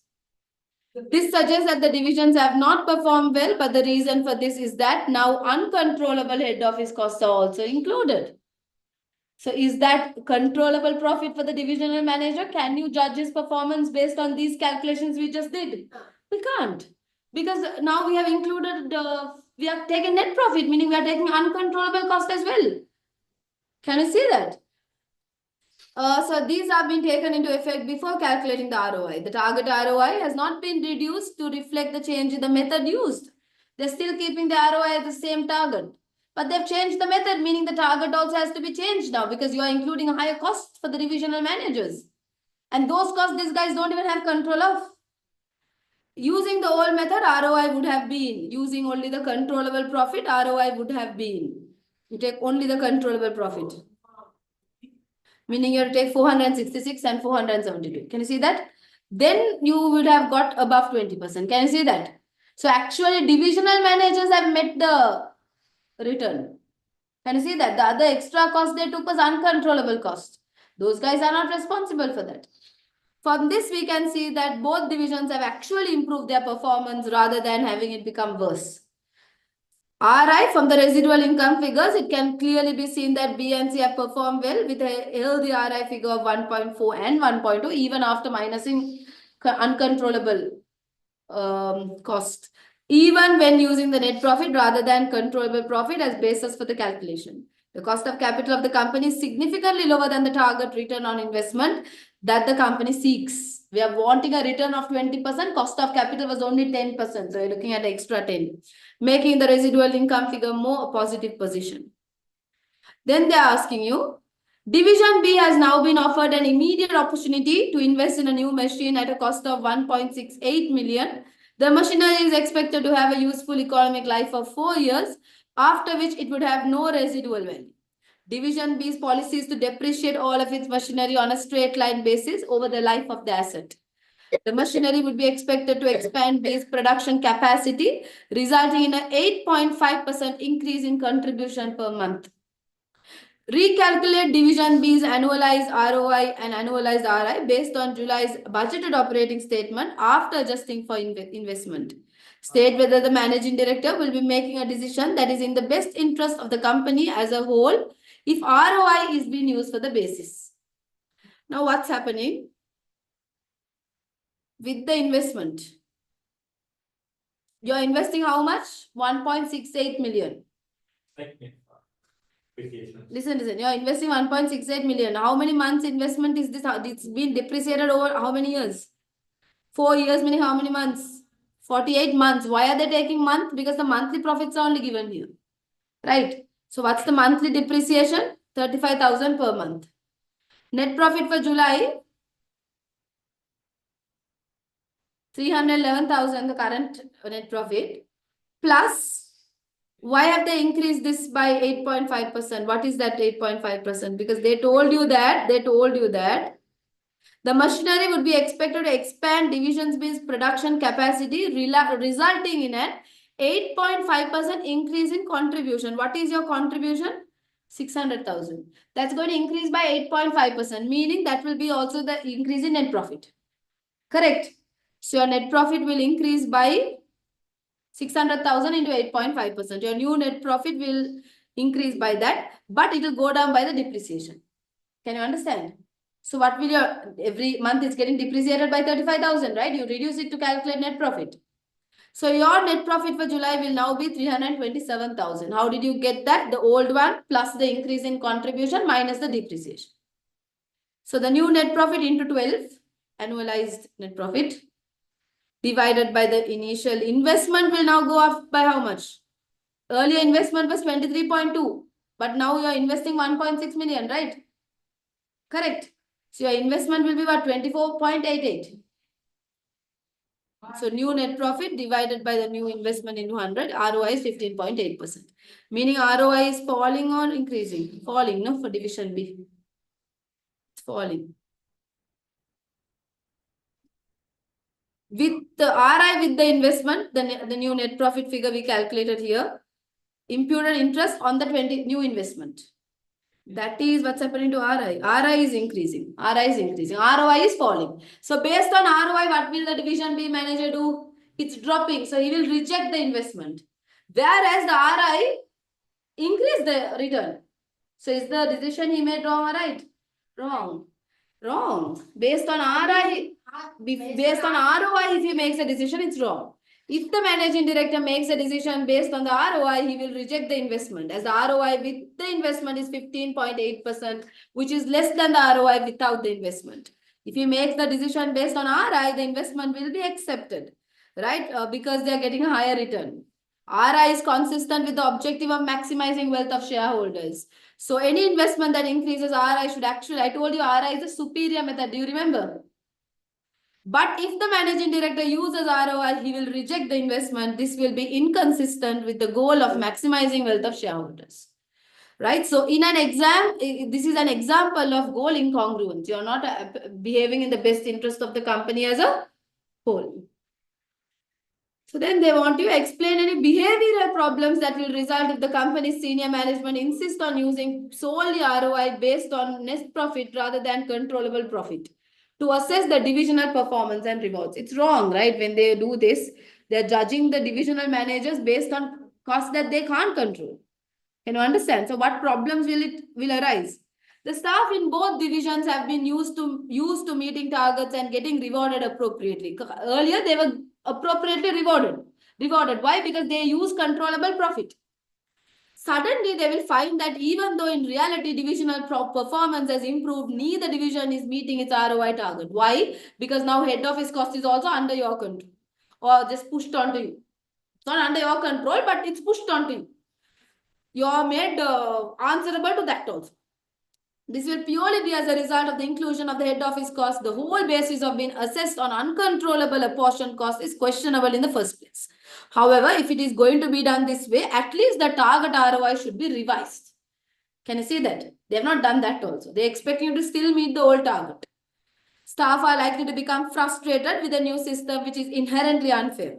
This could give rise to staff collectively opposing the system. At the least, they are likely to become quickly demotivated, working slower than possible and perhaps withdrawing things like voluntary overtime. The cost of the company as a whole is likely to be high and the situation needs to be resolved as quickly as. So this is a good question. Now what is I have done questions from all areas, guys, for practice.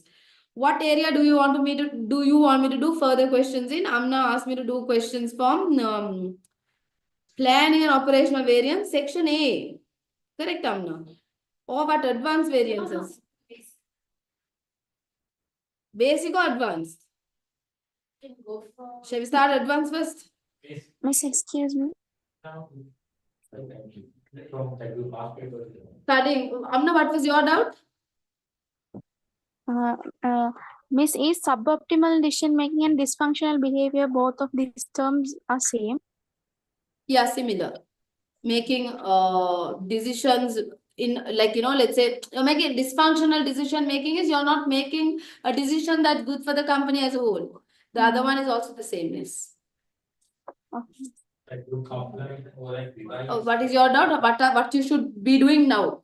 Now what you should be doing is practicing more questions, identifying where you are going wrong, making sure that that mistake is not done again, right? Because you have gone the syllabus, everything you know, right? And also, so then whatever theory you don't know, that means you have to be learning and practicing questions on that theory. Then you should also be reading technical articles, examiners reports to find where students previously have gone wrong, because now you're also going wrong in certain places. So you will like see, okay, this is a mistake I did and many others have also done it. So what happens, in your mind, you kind of set it up, okay, I should be avoiding this. So find the things that you should be avoiding, find areas that you are struggling with, you are making careless mistakes in, and with a relaxed mind, do questions from that area. Right? Do not, whenever you do a PM question, have your mind relaxed and very calmly approach it. If you try to already the questions will try to confuse you. If you try to stress yourself, it will be even more difficult. So with a relaxed mind, think, okay, they are asking you to find this, so what's the formula we use or what's the method we use? Just go by the method.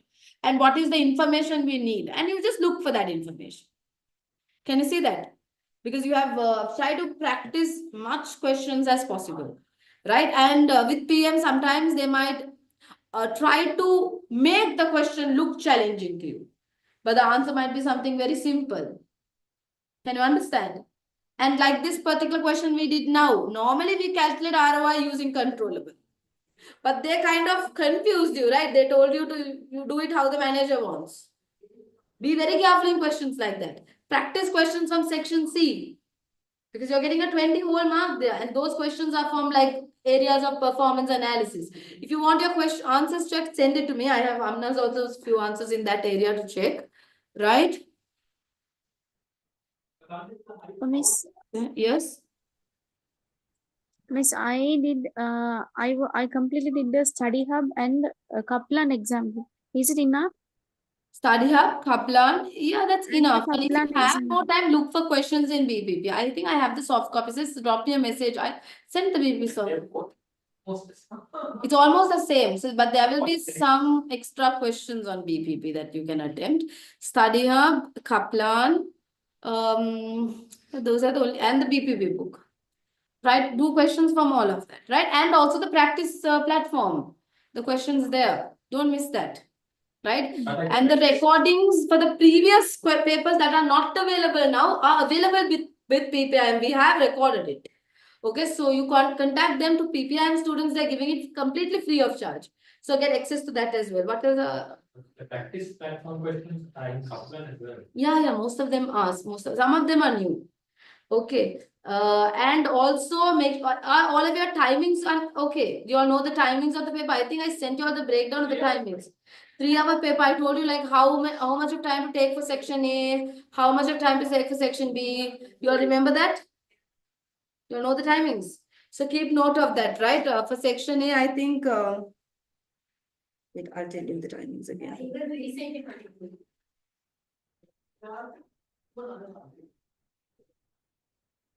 Wait, I'll send it.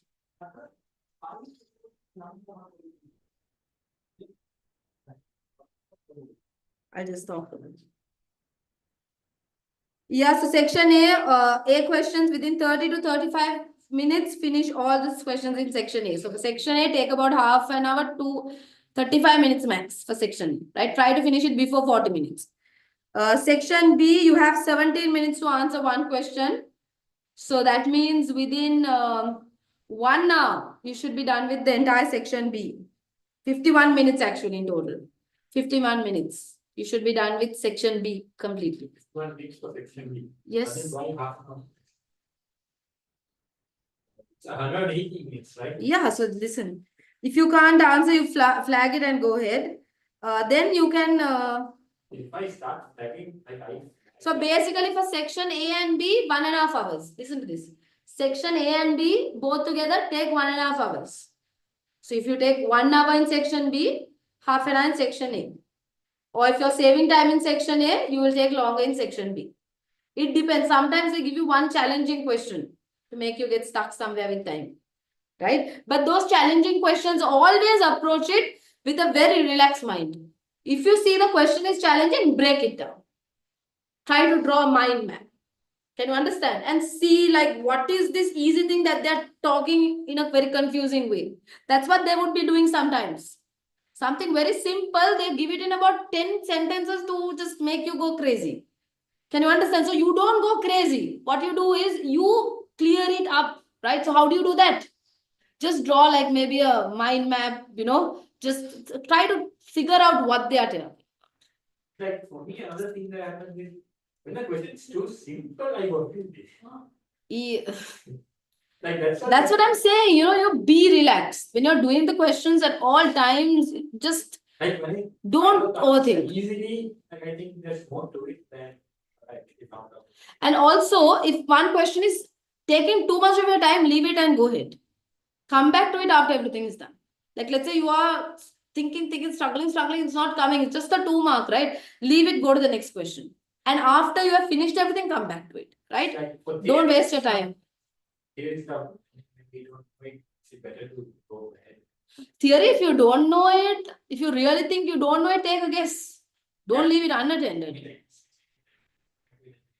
Yeah, but for now, take a guess and then mark it to become, you come back to it later, but first you you will have, right? Out of this looks like the answer, but I'm not sure. But whatever your gut feeling was saying, this may be the answer, just mark it.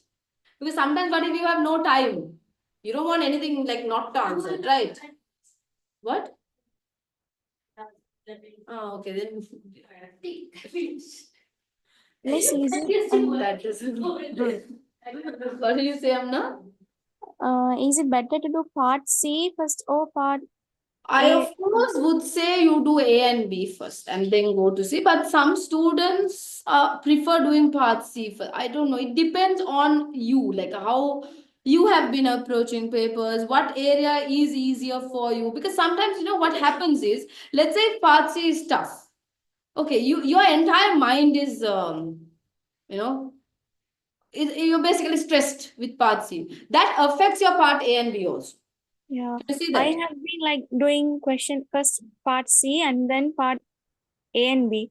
But this But time for PM, I feel it's little bit difficult. Like part C, so, do you think that in a 3-hour paper, if you get stressed in that first 1.5 hours, will it affect your A and B? Like yeah, sure, yeah, that's what I feel. Like you try to do A and B first, Is it a walk? but try to finish it within 1.5 hours, so yes. that you have 45 minutes for one question in part C.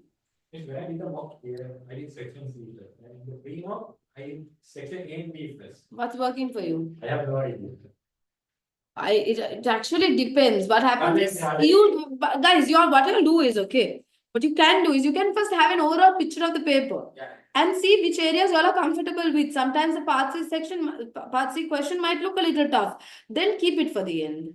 Because you finish off what's easier with a fresh mind, because you can score there, right? A and B.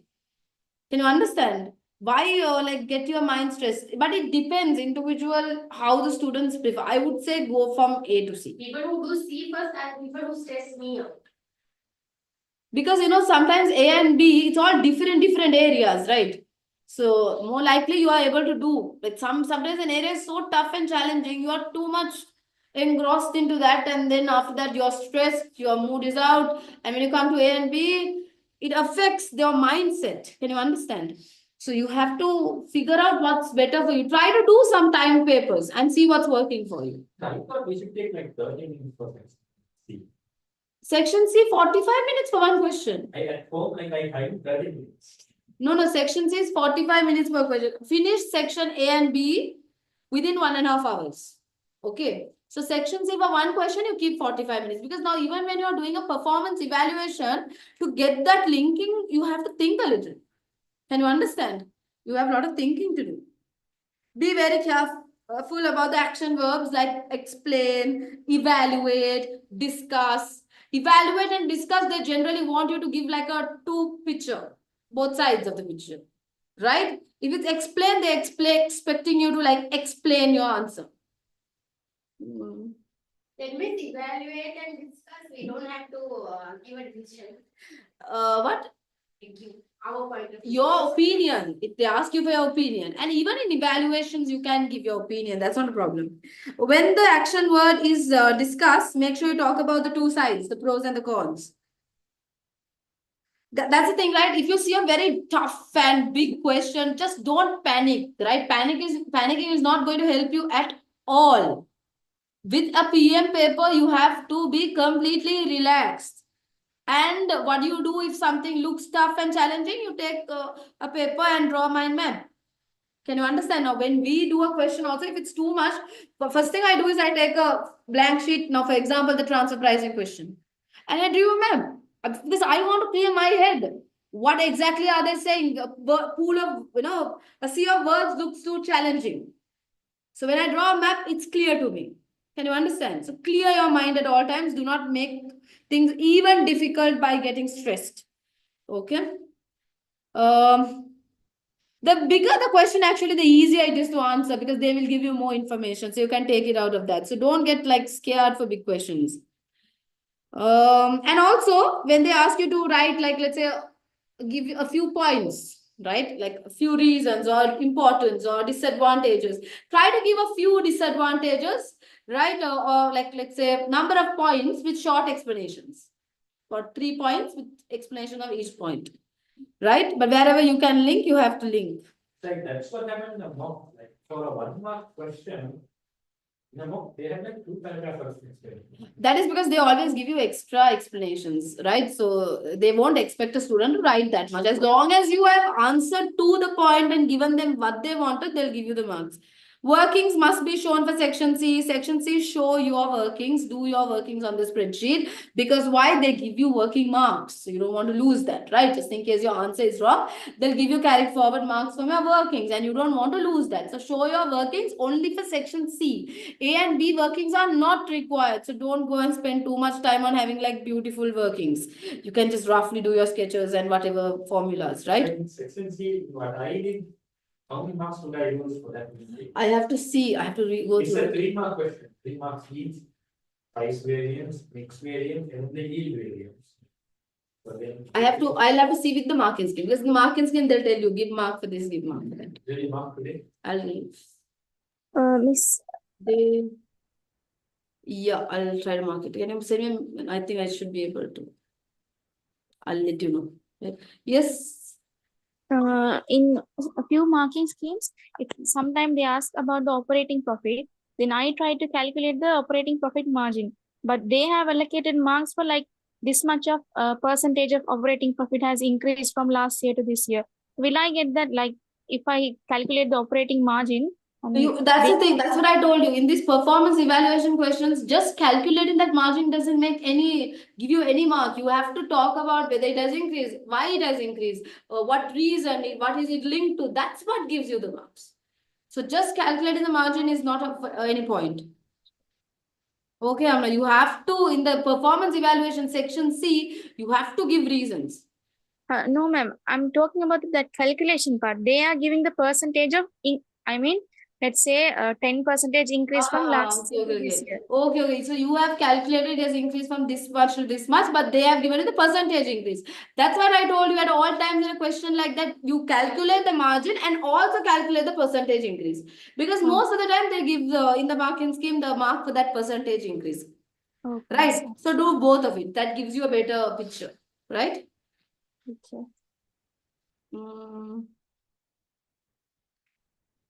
Yeah, so keep those things in mind. So guys, it's very important that you all keep your confident and do your paper. Don't get scared during the paper, Amna especially. Don't get distracted by other students around you, right? Please try to keep your concentration and do your paper. Okay. So advanced variance analysis, you want to do? I feel there should be an improvement in the exam centers. Do anything. What's wrong with it? She gets distracted like by noise and things like that. So that is. No, honestly, even ACCA when they give that form, feedback form, There is a problem there, I no? think we have to mention that. I don't think it's there everywhere. In Sri Lanka only that problem is. They, a lot of Quality people of the say, exams. yeah, the typing should be on laptops, that would be better. You have any particular question you want me to do for variances? So I don't want to waste time doing No, easy questions. it's fine if we don't. I understand the question, probably because I was stressed yesterday. I was Okay, but upset. then can you tell me what areas you want me to do then? Shall I just look for tough stuff? So examiner reports. Examiner report. You want me to go through an examiner's report? Yeah. Okay.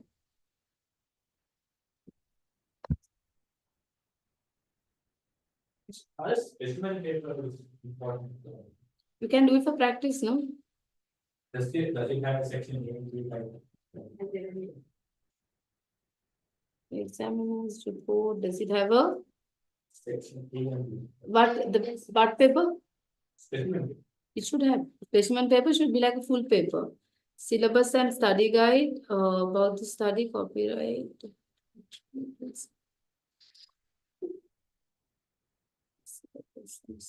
It's not here.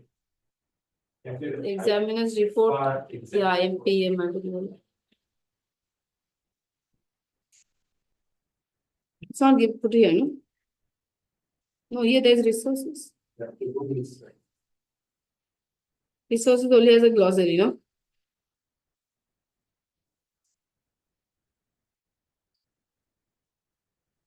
It's not visiting the When will the results come out? They would have put the date on Google, exact date. Wait, wait, check. 1 month, right? 1.5, 1 month, 1.5. The exact date will be put. I'll check and tell you. Let's look at the latest examiner's report, March, June exam. What about September? I'll check and tell you. Wait. Section A, we focus on 4 specific questions that cause difficulty in March sitting. Section B, objective test question. Here we look at 1 case study for area C in detail. Section C, constructed. Here we provide commentary on 2 questions, providing guidance on answering these questions and where exam techniques could be improved. So in section A, these are the particular questions that student went wrong that they're looking at. Right, there was a question on relevant cost of material and very similar to what we have done. Shall I try that question? These are the questions that student went wrong, so they have taken it. Wait a minute, I just want to have a look at this first before. They've only taken like particular questions, they've not taken it. Like tough questions, they have taken it.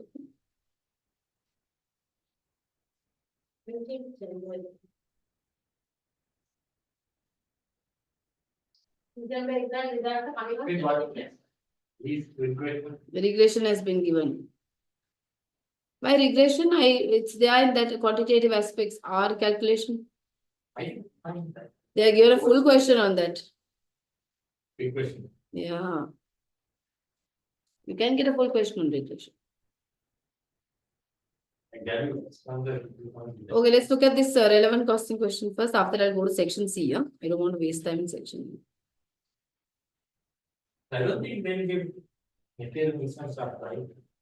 Okay, Dalico needs 600 kilos. You all first tell me what answer you would have marked, okay? Dalico needs 600 kilos of material K to fulfill a customer order in 1 month's time. It currently has no material K in inventory, but expects to have 200 kg of material J in inventory in 1 month's time. So currently, do they have it in inventory? No. Material J is not perishable and will have no alternative use other than to sell it for scrap of 28. The 200 kg of material J could be converted into K in 1 month's time at a cost of 6 per kg. The current purchase price of K is $30 per kg and is expected to rise to 38 in 1 month's time. K is perishable and normally 25% stored material is lost per month. Dalico needs 600 kg of material K. It currently has no material K in inventory. And there is no K to buy from outside also. So how do you use K? You have to buy the J. We have K, right? Where do we have K? Where is the price? Current purchase price. Oh, there is. It can be bought from out. K can be bought at 30 per kilo. What is the relevant cost of material to fulfill the order? Now, when do they need this? They need the K in 1 month's time. So, what will you take for this?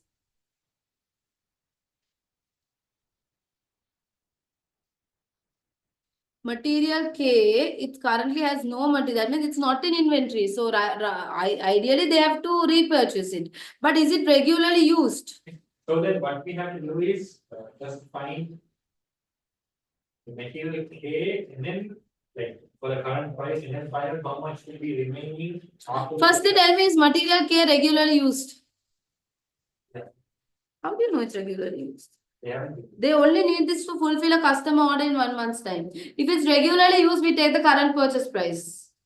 Yeah, But this is not regularly used. we have to check the buying price and also check the. If you buy J and convert it, how much Yeah. it will be? Now, by 1 month later, Miss J is available now. So in 1 month's time, we'll be converting 200 of J and we'll be purchasing K for the remaining one, 400 kg. Yeah. But then the remaining 400 we have to. Material J has material J has expects to have 200 of J in inventory in 1 month, and they're going to be having it. J is not perishable and we have no other use. So when that's no other use, what's the relevant price? 28 plus 6. So look at the options they have. Dalico has 3 possible ways in which it can obtain the 600 kilos of J that it requires. It will wish to choose the lowest cost way to obtain it. Option 1, convert the J held in inventory to K in 1 month's time. The cost of this will be equal to the scrap value foregone, 28 plus the conversion of 6, 34 per kg. Purchase material K today for use in 1 month's time. The cost would have been how much after allowing for losses? Because if you buy it today, there'll be losses, no? So the cost will be how much? If you're buying it today, you're buying it at 30. But there is a normal loss of 25%. That means in 30, 25% is how much? 7.5. Total of 600 into 30 into 25%.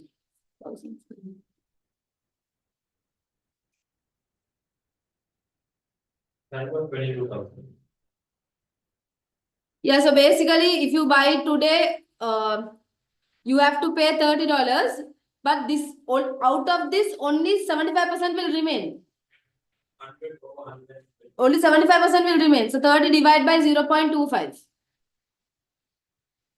How you do it is? Nine is like 400 into 125 over 400 into. 125 over 100. Then I got. No, what you can do is like this. For that, oh wait, I'll tell you. There are 3 options. One is to convert the J to K. Okay. Second one is to purchase it today, but there will be a loss. Third one is to purchase it in 1 month's time. So let me look at all 3 options separately. I'll do it.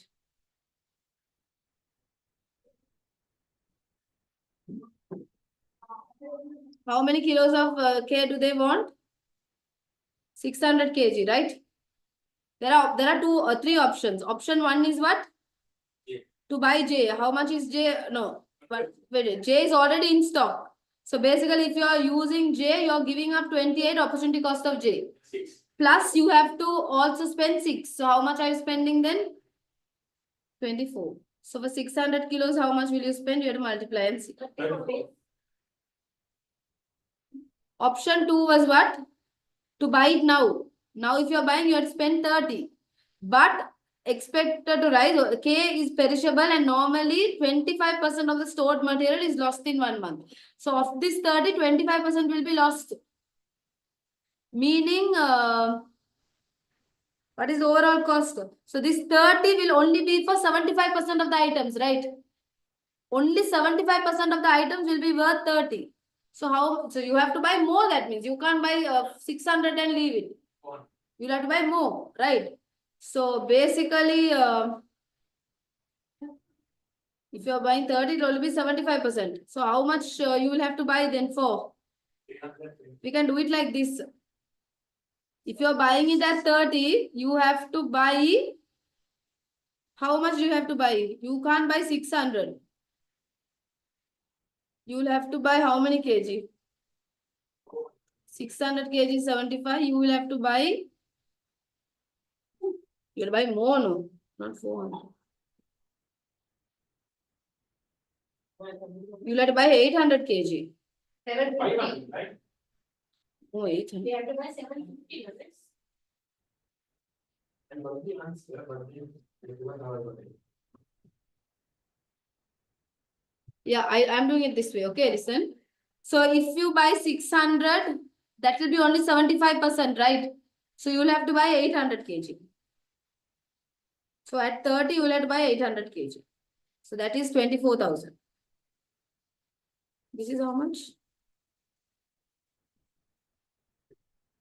Because if you buy 800 kg only, 25% will be lost and 600 kg will be remaining. But then you have to find the cost per unit, right? It's a wait. So this is 2400. Wait. So 24,000 you spend for how many kg? For 800 kg, no? Means we don't have 600. What? We only have 200 units of J. Yeah, but No, when I'm buying, I'll have to buy 600, right? K. This is third.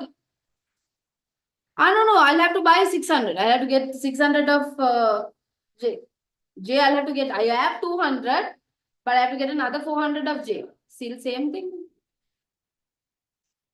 Next one to buy now. If you're buying now, how much will it be? 600 kg, you have to buy at 38. That will cost you how much?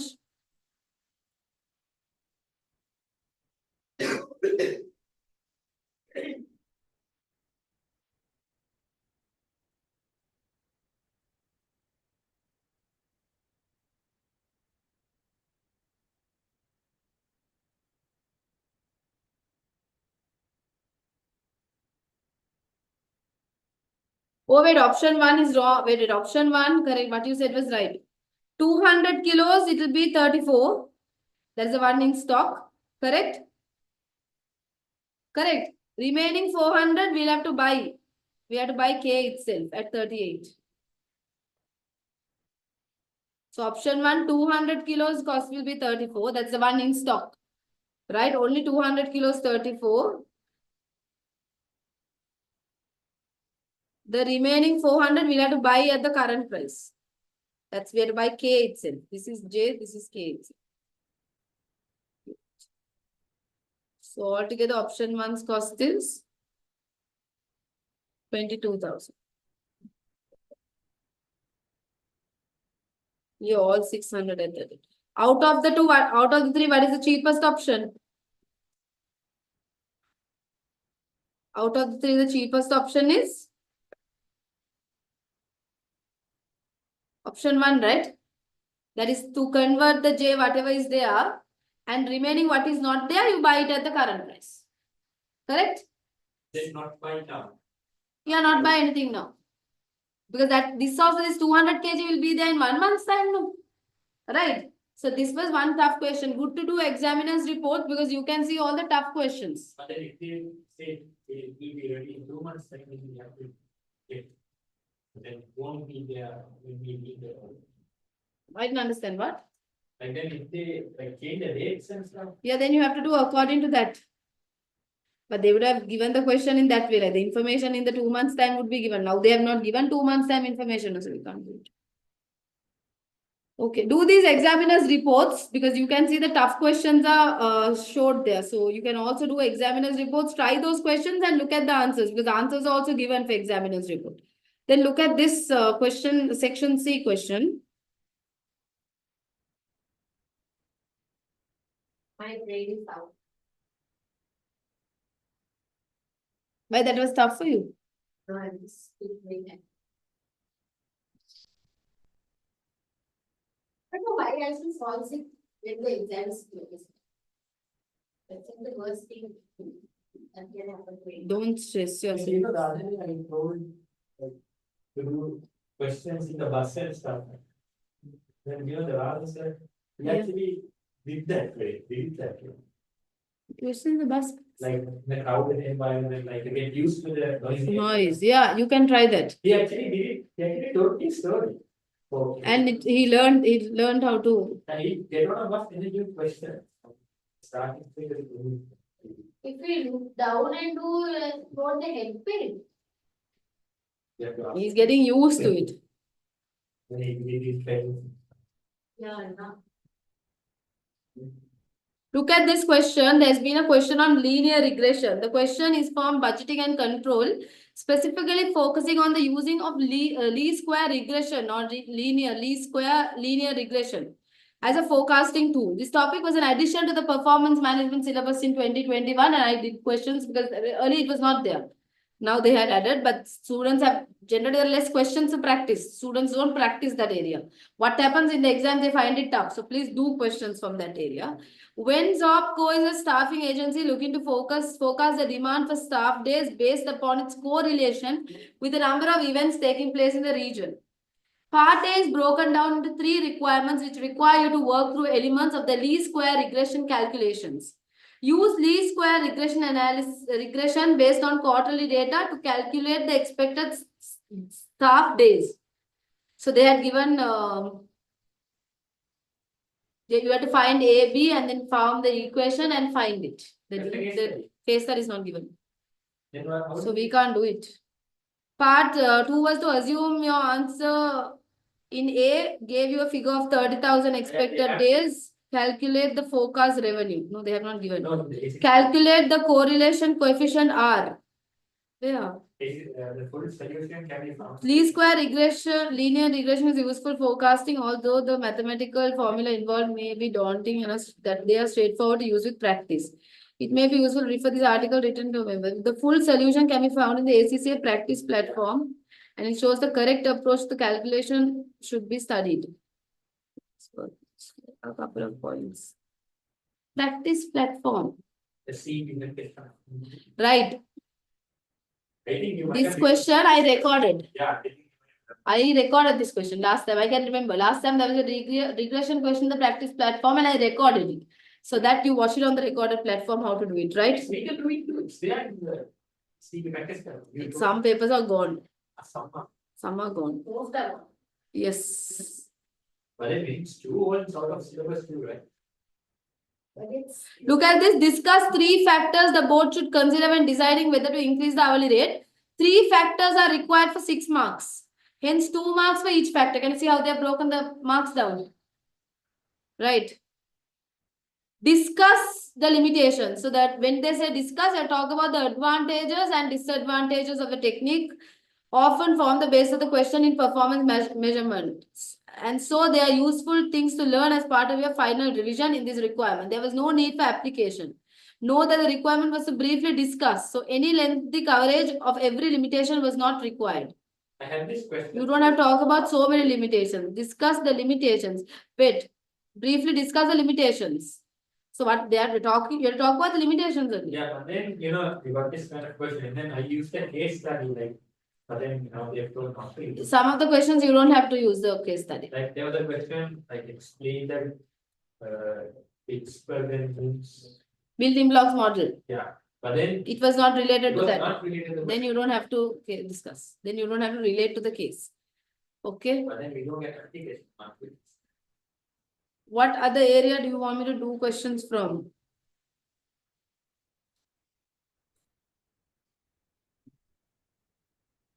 We have pretty much covered a lot of it. I have half an hour more. You can tell me what you want to do. At this point, yes.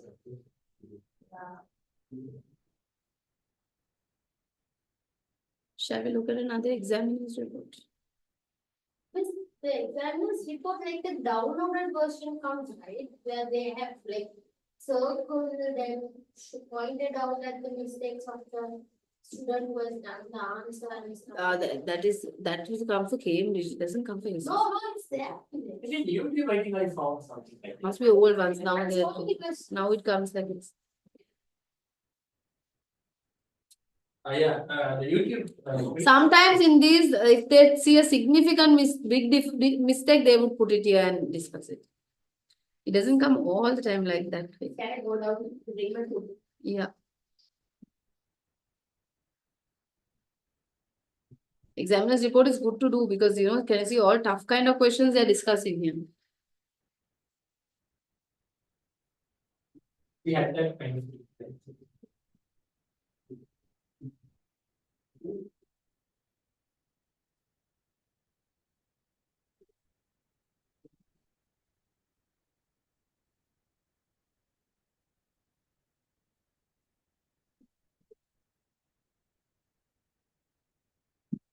Process costing also, there's been a full section C question.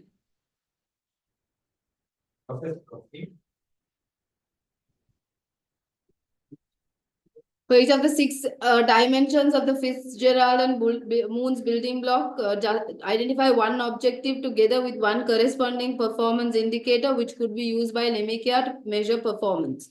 Objective and measure should be specifically relevant to Lemikia. Justify a choice of objective and measure. They're given the case also. Can you see they'll give it like this only in the exam? You talk about the objective. Always like that. So you have to talk about the objective, the indicator, and your justification. So they make it easy for you. But they generally give it like that. But still you need to know the dimensions, right? So still you need to know the dimensions. I'm just showing you how this is given. With 15 marks for 6 dimension, it suggests that 2.5 marks are available for 1 dimension. There are 3 distinct requirements. So this mark allocation seems reasonable. Can you understand that? Lemikia is well-established airline which rebranded as a budget airline in the last 2 years. It is important to recognize that there is no requirement to assess the performance of Lemikia. They did not ask you to assess performance. They just asked you to see whether the indicator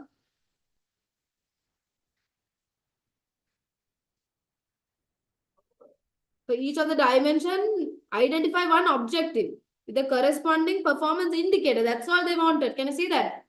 They did not want you to measure, explain whether they achieved it or not. The best way to tackle this type of question is to work through the dimensions one by one. So you go one by one. Firstly, select an objective for each, then ensure the performance indicator will enable the assessment of the achievement. They did not ask you to see whether they did not ask you to assess the performance. They asked you to find the objective and an indicator. Right? The requirement clearly states that both the objective and indicator should be relevant to Lemikia. Generic answers will score very little marks. So it will be very relevant to this question. The requirement also clearly states that both the objective and indicator must be justified. Why did you select this as the objective? Why did you select this as the indicator? The requirements are clear. The difficulty many candidates had in this question was in appreciating the difference between objective and indicators. Objective is your objective, financial aim. Indicator is what will indicate that the objective has been achieved. Right? This is fundamental to the understanding of performance management. Many candidates did not appear to know what an objective was or could not suggest a suitable indicator. Objectives are what the organization is trying to achieve under each dimension. Performance indicators are what it will use to assess whether the objective is achieved or not. Now, in this kind of question, you don't go and assess the performance. You do what they ask you to do, right? Choosing appropriate measures can be difficult. It is a hard skill to master in performance management questions, partly because the time spent reading the scenario can feel like unproductive time. It cannot be overstated how important it is though. But in these kind of questions, reading and understanding the scenario is very, very important. As time must be spent reading and analyzing the scenario in order to identify suitable measures. The scenario for Lemick was lengthy and offered a lot of information which could have been helpful in formulating the answers. But many candidates simply copied and pasted chunks of the text from the scenario without showing any understanding of the underlying issues with Lemick. Marks will not be awarded for text copied without application.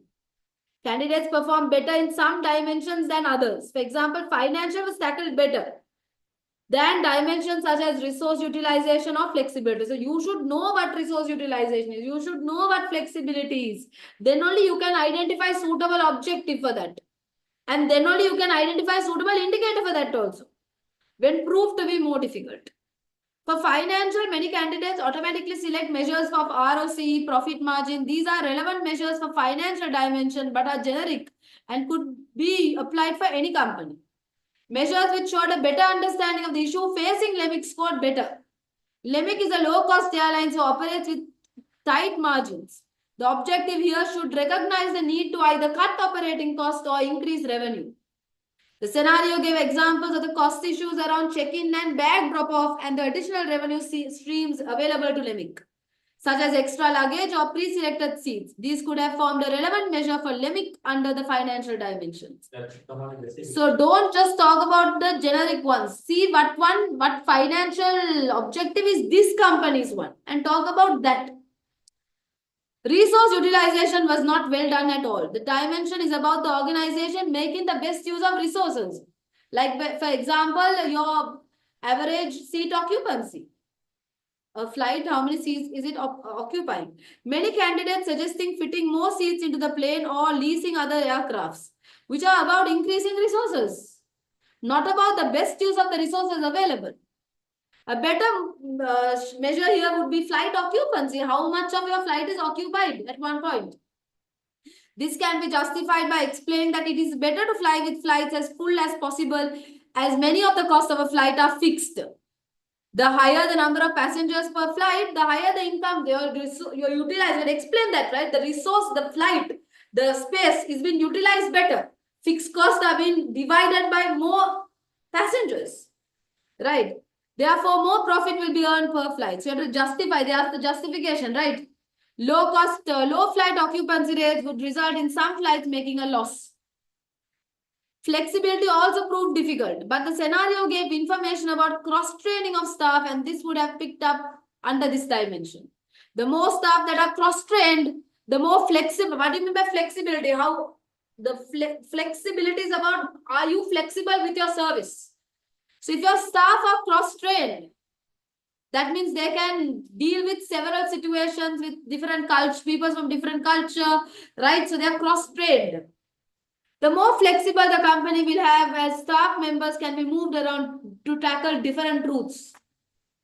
There was information in the scenario which could have been clearly associated with each dimension. So they will not put you in a difficult situation. In the scenario, they would have given you information. Now this question, Amna, it was just to identify the objective and the KPI. It was not to measure your performance. So some students have gone and measured performance. Can you understand? From the scenario, you just had to identify objective for financial performance, indicator, and why did you choose this indicator for the financial measure? That's all you have to give justification. So you have to answer to the point. There was information in the scenario which could have been clearly associated with each dimension.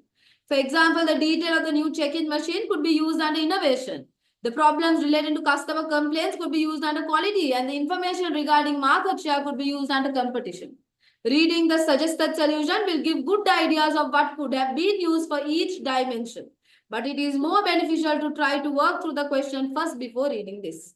This next question, discuss the issues that Lemicare faces with regard to the management of its environmental cost. Throughout the scenario, there are points related to environmental issues faced by Lemic. So they did not just give that, because they wanted you to help you with this answer. And these points should be referred to in the part of the answer. Whatever they have given you regarding the environment or those issues, you have to talk about. And because of that, what are the issues they are facing? The main elements to recognize here are that Lemic is a low-cost airline, and in an effort to keep costs to a minimum, it leases planes which use cheaper and more polluting fuel. Cheaper planes may be polluting more. And it uses ground boarding, which results in buses leaving the engines running. As mentioned, they have mentioned that in the case, right? As mentioned previously, cutting and pasting sections of the scenario straight into the answer will not score well. It is important to make a clear point in the answer and then back this up with a reference. You have to give a point and then only take points from the case. Just copy pasting is not what they want. Can you understand? Due to this issue is there. The requirement here as per discussion, so it is important to develop the point made. Discuss the issues. So develop your points. Stating that Lemic should use less polluting fuel. Give them suggestions how to tackle the problem. Or should use passenger loading bridges which would not score well as the environmental effects of these decisions must be discussed in the light of the low-cost mature of the operation. Many candidates performed well here and were able to begin discussions relating to the public perception of polluting companies and how Lemic could lose customers, and that Lemic could face fines as a result of polluting behavior. So they have talked about those. Right. Both of you, those questions I have to mark section C1. Today, around 9 o'clock, send me a message. Reminder. You also send me a reminder, I will mark it and send it. Okay. Any other question I have to mark? Only that question what you send, no? Yeah. Guys, move. Thing is, I sent the question before that you commented on it. I want to know how much marks are. Can you resend that also at that time? Yeah. Around 9:30. Okay. I'll be free at that time. Your one thing is I'll have to go to the practice platform and get the paper first. But I send me the paper if you can. I gave the question answer and the market. Can you send me the paper, the marking scheme you have? Then send it. Send it to me. I mean, Send me everything that's easy then. Raining so much that I just had Yeah, I think we'll finish early because it's raining heavily also. I kind of had a bath there. Do you have doubts, Mo, to clear? Okay, if not, we can stop. I think if I do have doubts like or message. Anything else you all want me to ask from here? Just ask the doubts before you all go. should we start the other one before results? That means when is the result coming? Just Google, just Jan. Google and tell me when is the result coming. 17th Jan. So Jan first week you will have no time to pay your this thing. You can start. I don't have to. You don't have to pay when you're initially starting itself, right? I mean, for each my pay for I got 6 till something. Okay, so you can just start. But then what if the syllabus? So you can tell them and I don't think you'll fail as well. I think you can get fail. It's I'm going saying actually. I wake up sometime and think I'm gonna fail. And then I think I'm gonna do really well. It's like, So far, any paper you did not fail, right? You had to get my section C marks, no? but I don't. Yeah, that's it. I also don't think you'll fail because so far whatever the new paper you did, you managed to score above 50, right? I have So far. go through the examiner's reports, right? Because the examiner's report, what I noticed is there are some like the tough questions are given there. So if you manage to do that, it will be good. See if I can.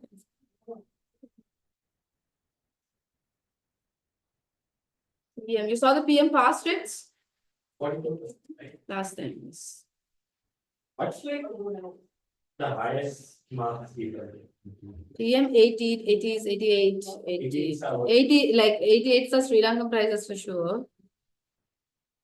You get in your 80s, it's like a prize for sure, yes. Well, Not for sure, but 88, 90, if you're towards, it's surely a prize.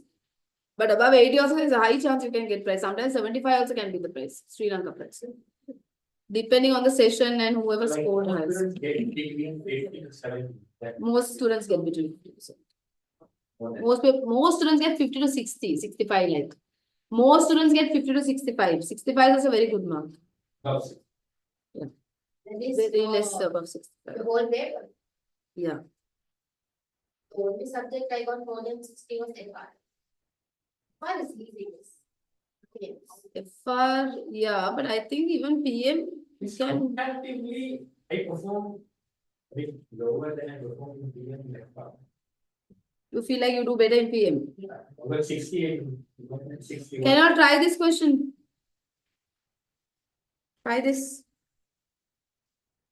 I'm just trying to find a way to go home. Raining. Then I'm trying to get I'm also trying to get a bit, so I'm keeping, so I can give some work till then. Rather than just sitting No, here. actually, my mother is at really interested. They just say, Then say, oh, they keep you waiting for so long. yeah, she was like, okay, you come and put that down now. There is the situation here. Last time we went to, I went to that cell through the back door. Yeah, you can get the. Yes, what's the Because mistake? Because my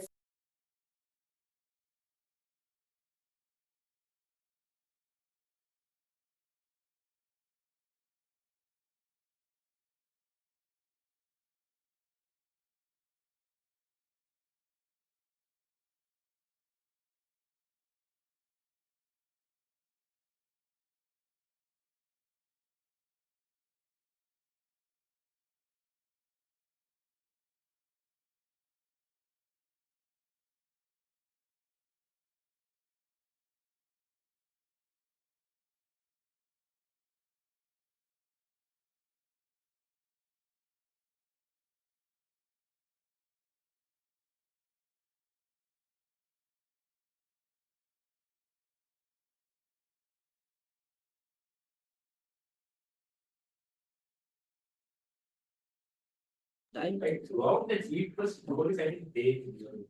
Areas good gold. Collection. Their gold is their gold is good. So let's say you're reselling it, their resale value is the highest in Colombo. If you have their seal on it. Their gold is very good. Yeah, you can eat. By the way, I asked you to try this. Greco has two divisions, A and B. Division A manufactures component T500, which it sells to B and to external customers. A has an annual capacity to produce 20,000 units of T and has estimated external sales of 12,000 units of T for the current year. So that means 8,000 they can transfer within. Each unit of component T costs 20 to make, up to 15 variable costs and 5 fixed costs. Division A sells T500 to external customer for 22. Division B needs to purchase 14,000. But the thing is, they only can buy 8,000 from inside. In the current year. Assuming that decisions are made in the best interest of the company, what is the minimum total cost which B would expect to pay to A for supplies of component T500 for the current year? Assuming that decisions are made, okay, what is the minimum total cost? Total cost. So basically for the first 800, they'll be willing to sell at the variable cost. Correct? Yeah. The first 8,000. The remaining, if they are to give them more than that, that means if they are to give them 14, meaning how much more? 8, 6. 70. No, they have 8,000 spare capacity, no. But these guys need 14,000, no? The remaining 6,000. 6,000. For the remaining 6,000, they will charge the internal variable cost 15 plus lost opportunity cost. 30. What's your lost opportunity cost? 22 minus. 22 minus 15, no? But then the fixed Contribution, lost contribution. We don't take fixed cost. Lost contribution. 22 minus 15, what's your contribution loss? 7. So 15 plus 22. 22 itself. No. Yeah, so 22 itself. So basically, first 8,000 at 15, remaining 6,000 at 22. How did they get that 22? Variable cost plus the lost contribution, right? So total cost they've asked. That's pretty easy. Okay. Okay, then you can stop there. Please do these questions on the examiner's report. Once you all are done with everything, go through the questions on the examiner's report because they're challenging questions. So I thought I do Right? examine for questions and then if I have time I will come down. Because I've almost done 150% of sections. Okay, then do examiner's questions first. Yeah, because you know why? Because there are tough questions here, no? So it's good. And then- And final do Kaplan if you have time remaining. I thought I would complete the cover. I think I You might. have time. I feel like you can do it. I mean, I think I have like. Guys, you have time to do. No, I think I have complete. Yeah, Kaplan, there will be a Yes, few yes. remaining. You have done already half from the study, half I have done. There is just a few remaining. Do this and then do that. Practice that. Right. The TRG one, I'll be recording it and putting it up, but your ones are anyways marked for you. Your one, right? Send me a message around 9:30 today, okay? I think your mother is still stuck in the cell.